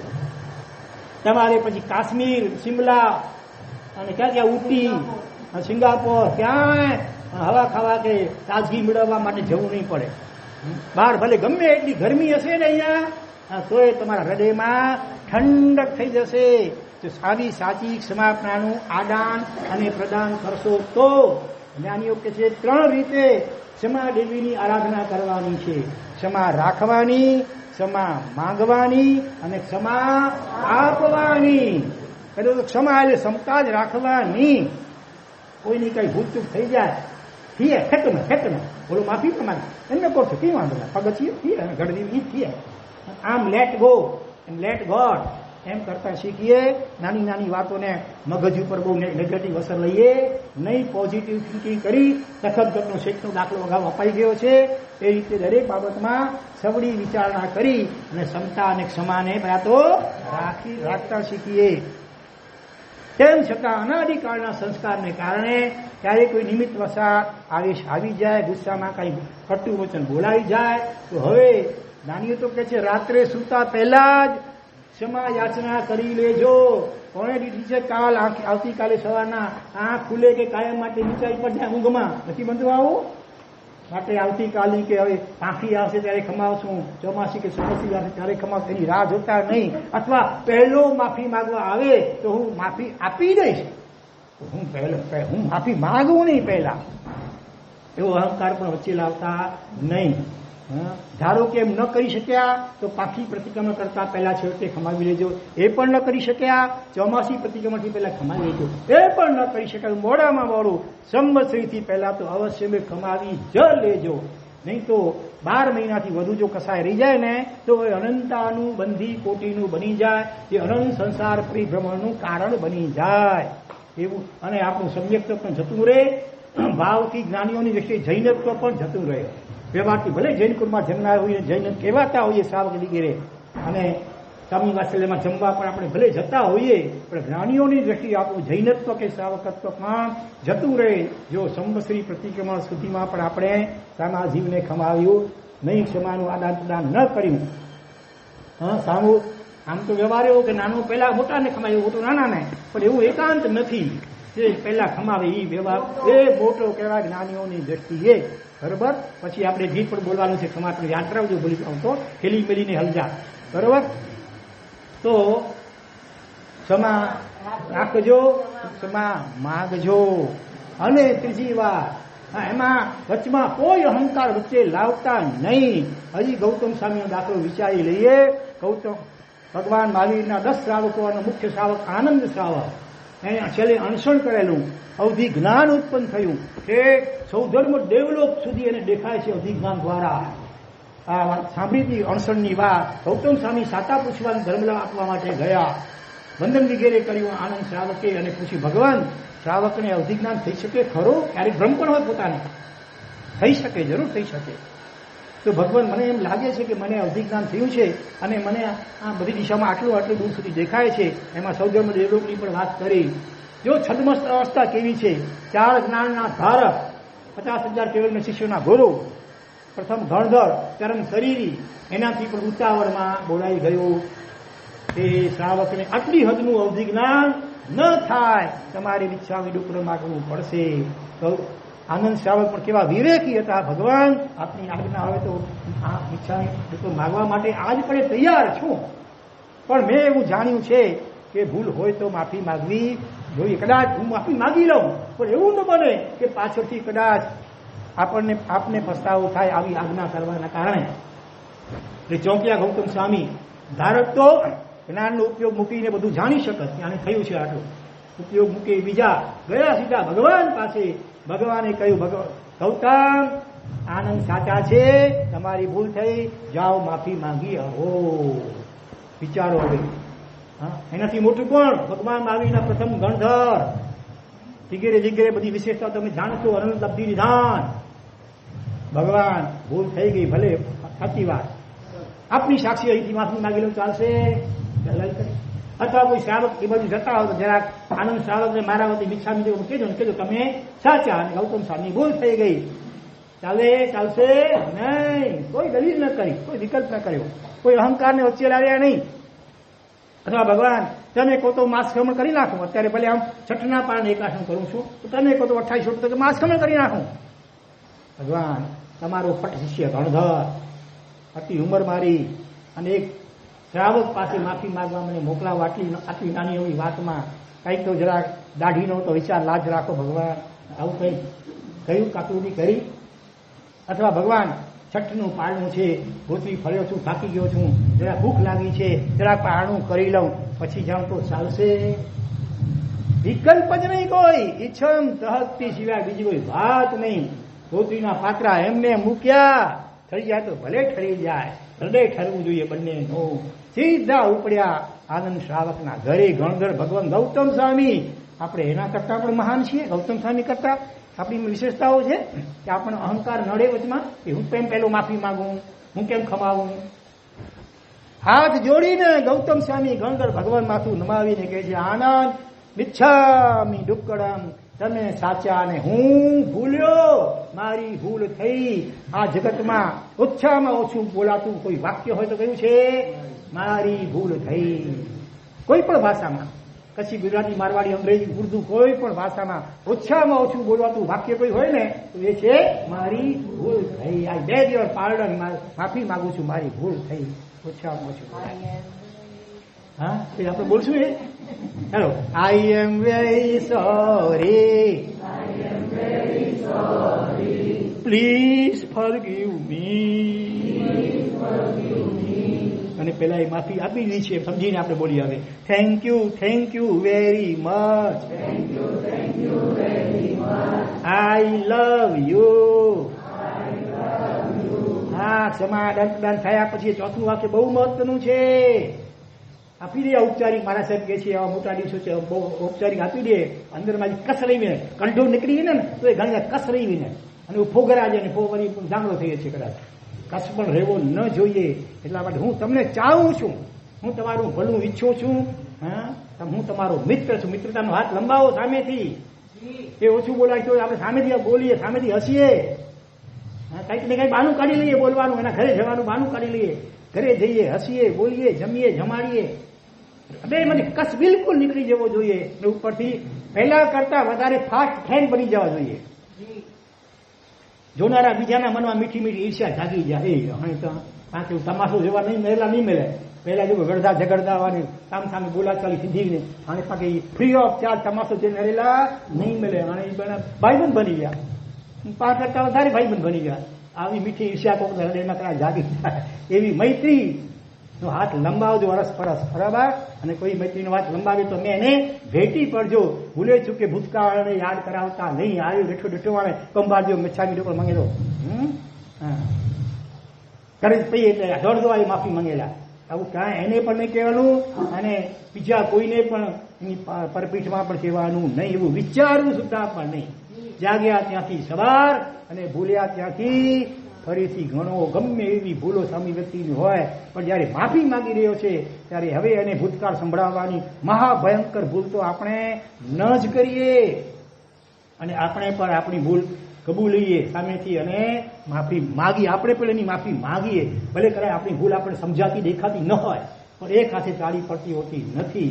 શરૂઆત કદાચ એનાથી થઈ હોય આપણે પણ પછી તો ભૂલો થતી જ આપણી હોય છે અને આપણે પણ માફી આપીએ પણ માફી સાથે માંગીએ. સામું થાય આગ તો તમે થજો પાણી. આ છે પ્રભુ વીરની વાણી. હા બરોબર. થોડું કઈ જાજુ જાણશો કે જાજુ કઈ થોડું જાણશો? શું કરશો? હા ચાલો હવે પેલું કચ્છી ગીત જે અત્યંત લોકપ્રિય થયું છે એટલા એને અત્યારે મોઢે પણ આવડતું હશે છતાં ખરેખર ફરી ફરી ગાવાનું મન થાય અને એનો બોધ જીવનમાં ઉતારવા જેવો છે. ખાસ તો જેમને આવડે તો ઝીલાવજો. હું બોલું તમે ઝીલાવજો. મેલી મેલીને હલ જા કેસે વેર મકઈ જા. હેલી મેલીને હલ જા કેસે વેર મકઈ જા. ખેલી ખેલીને વેલ જા જીયણ ઝેર મકઈ જા. ખેલી ખેલીને વેલ જા જીયણ ઝેર મકઈ જા. મન દુઃખ કડે તીછો વે ने लगी रे दिल के ठेस वे नाई जान वक्त जली गालियों हमें. वे नाई जान वक्त जली गालियों हमें. सामावेनी माफी मंगे में पहल ऐ कई जा. सामावेनी माफी मंगे में पहल ऐ कई जा. खेली खेली ने विन जा जीअण ઝેર મકઈ જા. ખેલી ખેલી ને વિન જા જીઅણ ઝેર મકઈ જા. શામુથી કોઈ આગ તો પાણી અહીંથી જા. શામુથી કોઈ આગ તો પેટ્રોલ અહીંથી જા. દિલ મેં રે કોઈ ધાગ મીઠી વાણી સુણાઈ જા. દિલ મેં રે કોઈ ધાગ મીઠી વાણી સુણાઈ જા. મીઠા બની મીઠાસ જી અહીં લાણી કરી જા. મીઠા બની મીઠાસ જી અહીં લાણી કરી જા. શક્કરજીને ગોણજી તો લાણી ગણે ક્યાં ઉના કહી દાડો જા ભલે પણ હેડી લાણી તે આણે જરૂર એના વખતે કહી જાય ભલા. બની મીઠાસ જી અહીં લાણી કરી જા. મીઠા બની મીઠાસ જી અહીં લાણી કરી જા. ખેલી ખેલી ને વિન જા જીયણ ઝેર મકઈ જા.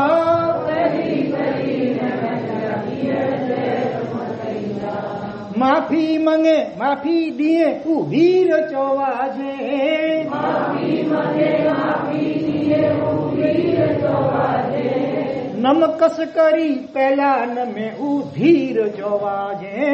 નમકસ કરી પહેલા ન મેં ઉધીર જોવાજે. ભોલું મેળે ભોલીને ગંડું મન જ્યું છોડી જા. ભોલું મેળે ભોલીને ગંડું મન જ્યું છોડી જા.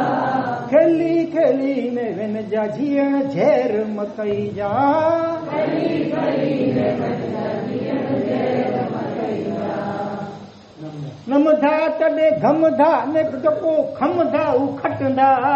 નમધા તડે ઘમધા ને જોકો ખમધા ઉખટંદા. નમધા તડે ઘમધા ને જોકો ખમધા ઉખટંદા. નમધા તડે ઘમધા ને જોકો ખમધા ઉખટંદા. જેણે જેણે જે મન में રમણ કહી દે ઉરમદા. જેણે જેણે જે મન में રમણ કહી દે ઉરમદા. ખમત ખામણા કરી મણી કે ખમાઈ જા.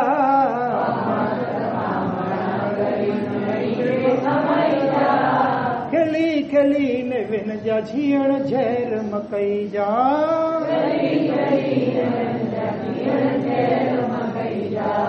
હેલી મેલીને હલજા કેસે વેર મકઈ જા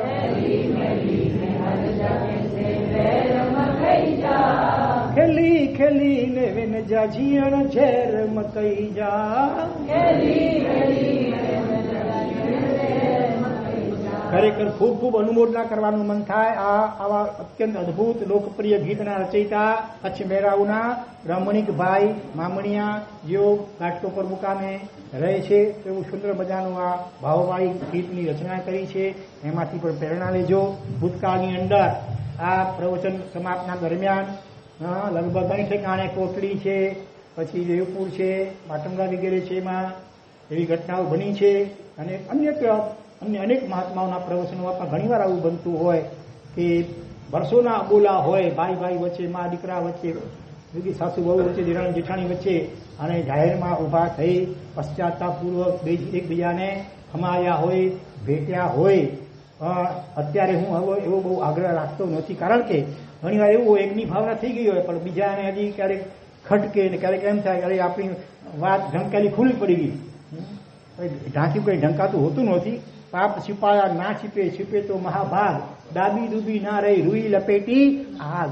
પણ છતાં ક્યારેક સામી વ્યક્તિની પૂરી તૈયારી ન હોય તો એકવાર તમે પ્રાઇવેટમાં એકબીજાના ઘરે જઈને ખમણાટ કરી લેજો અને પછી અમને આવીને પછી બંનેની સંમતિ હોય અરસપરસની અને જાહેરમાં કરો તો ધી બેસ્ટ, જેથી કરીને બીજા અનેકને પ્રેરણા મળે, અનુમોદના થાય. મા અને દીકરા વચ્ચે અજ્ઞાન અવસ્થામાં અજાણતા શારીરિક સંબંધ થઈ ગયો હતો, ભયંકર પાપ થઈ ગયું હતું. ગુરુ મહારાજ પાસે આવે છે, વાત કરે છે, પ્રાયશ્ચિત માંગે છે. મારા સાહેબે બંનેની યોગ્યતા જોઈને કહ્યું કે જો તમારી હિંમત ચાલતી હોય તો જાહેરમાં એકવાર આ એકરાર કરી લો, તમારા પાપ ધોવાઈ જશે. અને ખરેખર બંને જણા હિંમત કરી અને જાહેરમાં પોતાના પાપનો એકરાર કર્યો. બધા લોકોએ ઓલું થૂ વગેરે કર્યું હશે, જે કાંઈ ટીકા ટીપી હિંગા વગેરે કરે. પણ બે જણા સમજુ હતા, વિવેકી હતા, માણસ માત્ર ભૂલને પાત્રે શાંત રહ્યા અને એમની નિખાલસતાની અને એકરારની અનુમોદના કરી. રાની ગુરુ ભગવંતે ગયો તમારા માત્ર હવે બે જ ભવ રહ્યા. આ બે જણા તિરસ્કાર ન કરે, રહી ગયા, અનુમોદના કરી. તમારે માત્ર હવે બે ભવ, આમ તો કોણ જાણે 2 કરોડ અબજ કેટલા ભવો થવાના હોય, એને બદલે માત્ર તમારા હવે બે જ ભવ બાકી રહ્યા છે. તો એવી રીતે તમારામાં પણ પછી બંનેની તૈયારી હોય ખમા જાહેરમાં એકરાર કરવાની તો ધી બેસ્ટ. નહીં તો પ્રાઇવેટમાં અમને આવીને સમાચાર આપી દેજો. 28 ઉડબત્તા, માછખમણવાળા, સિદ્ધિતપવાળા, વર્ધમાન તપના પાયાવાળા એમના ઘરે કદાચ પગલાં કરવા માટે પછી જઈએ, પણ જે આની સાચી ક્ષમાપના કરશે એમના ઘરે પગલાં કરવા માટે અમે સૌથી પહેલા આવીશું. બરોબર હેમંતભાઈ? વાંધો નથી ને? આવી જાહેરાત કરું તમે પૂછ્યા વગર? હા, તમારી ભાવના છે તો સંઘ સાથે વાંચતે ગાતે પણ આવીશું. બરોબર? હા. અને એવું પણ બન્યું છે ઘણીવાર કે સંઘની સાક્ષીએ બંને જણાને બોલાવી સામે રક્ષા પોટલી અભિમંત્રિત કરેલી બંનેને આપીએ, બંને જણા એકબીજાને રક્ષા પોટલી પ્રેમથી બાંધે અને ગોળની કાંકરી કે મીઠાઈ કંઈ પણ હોય, પેંડો વગેરે એકબીજાના મોઢામાં જાહેરમાં પ્રેમથી ખવડાવે. એવા દ્રશ્યો પણ સર્જાયા છે. જેની શાસનની આ ખરેખર બલિહારી છે. ભગવાનનું આ શાસન આપણને આવું સુંદર મજાની શિક્ષા ભગવાને આપણને આપી છે. તો થોડું કહે જાજુ જાણજો અને આ પ્રેરણા લેજો. અને આ સંવત્સરી આપણી ખાલી ન જવી જોઈએ.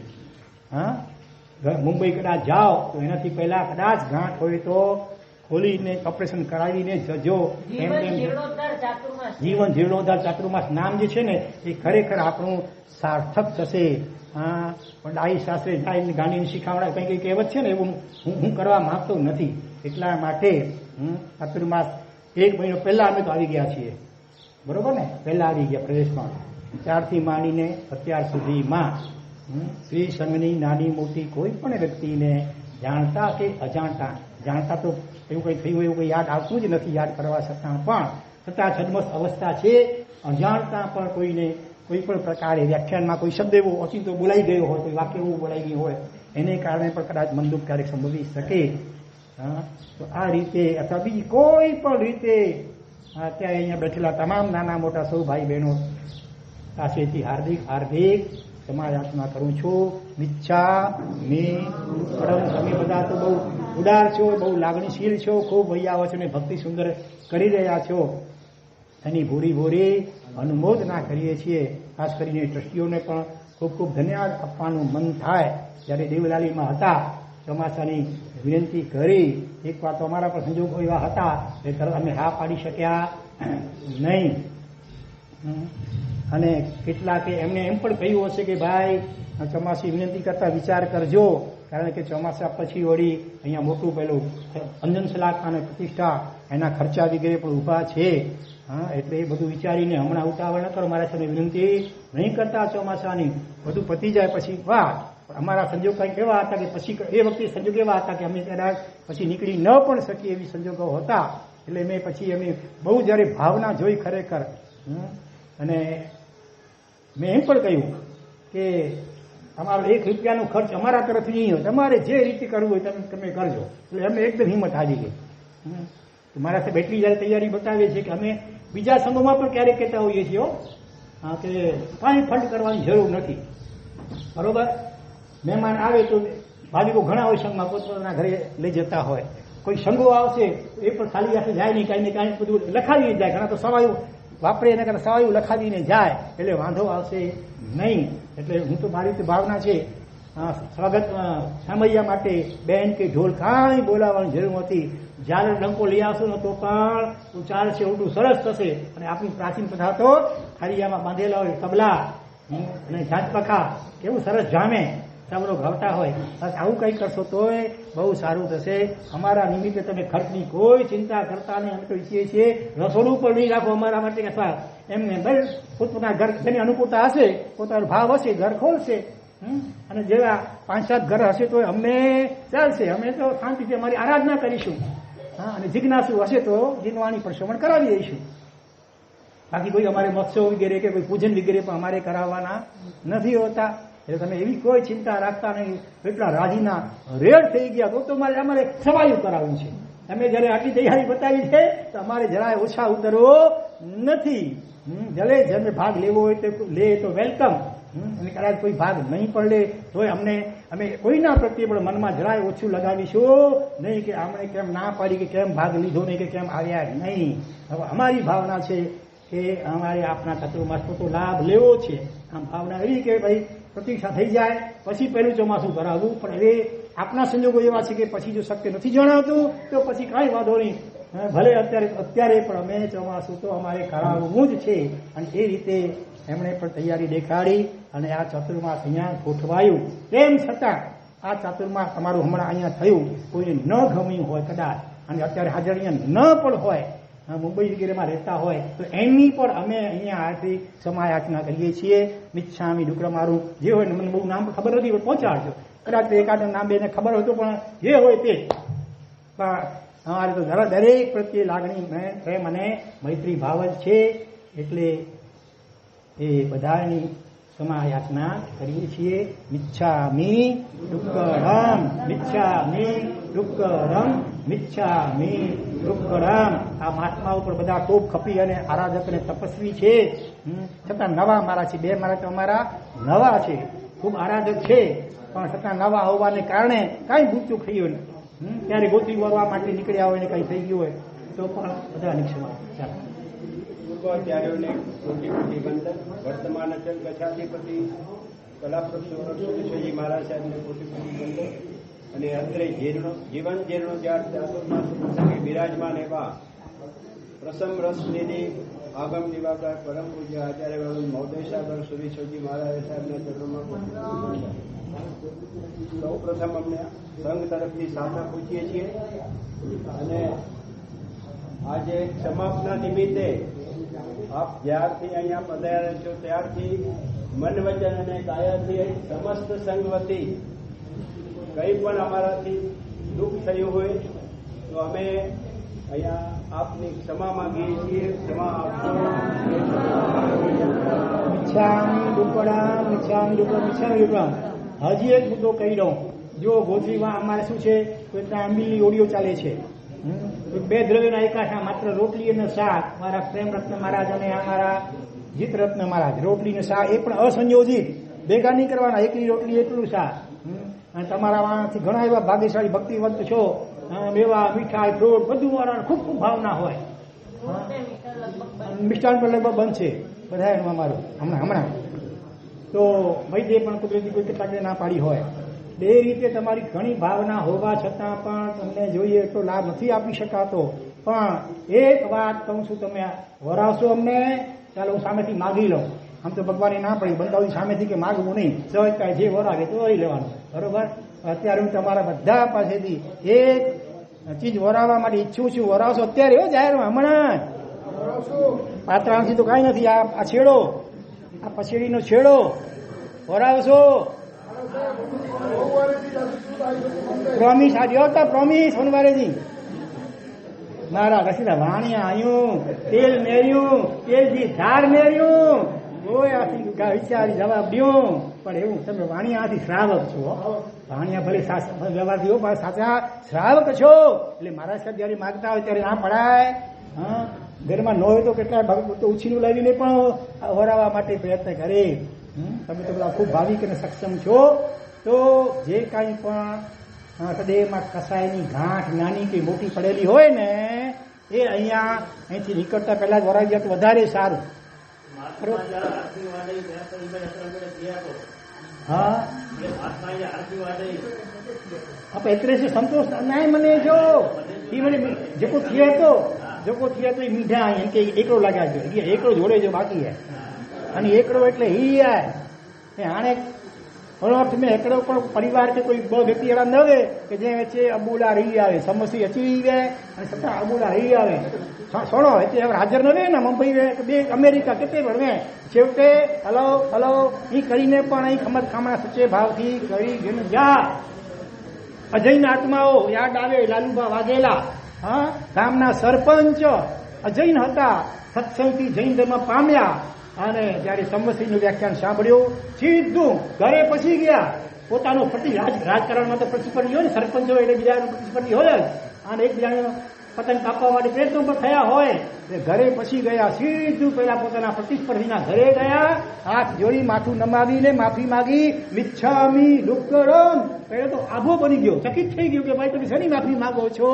ભાઈ મને આ જૈન ધર્મમાંથી શીખવા મળ્યું છે કે નાનો હોય કે મોટો ભૂલ, માણસ માત્ર ભૂલને પાત્ર. અત્યાર સુધીમાં તમારા પ્રત્યે મનથી ક્યારેક વચનથી જે કાંઈ અપરાધ થઈ ગયા હોય કાયાથી પણ એની હું હાર્દિક માફી માંગુ છું. પહેલા એક ઉદારતાથી ખરેખર માફી આપી. અજૈનો પણ જયારે આવું કરી શકતા હોય તો હવે કોણ જૈન ને કોણ અજૈન બોલો? હા, ચાલો. સાચે જે અમારા ચાતુર્માસ ઘણા તર્ક આમ બધા વિકલ્પો બધા થતા હતા, પણ એ બધા માટે અમે ફરીથી આપની માફી માંગીએ. હજી માફી લોકો વ્યાખ્યાનો સમય લંબાઈ ગયો છે એટલા માટે, એટલે કોઈને તકલીફ થઈ હોય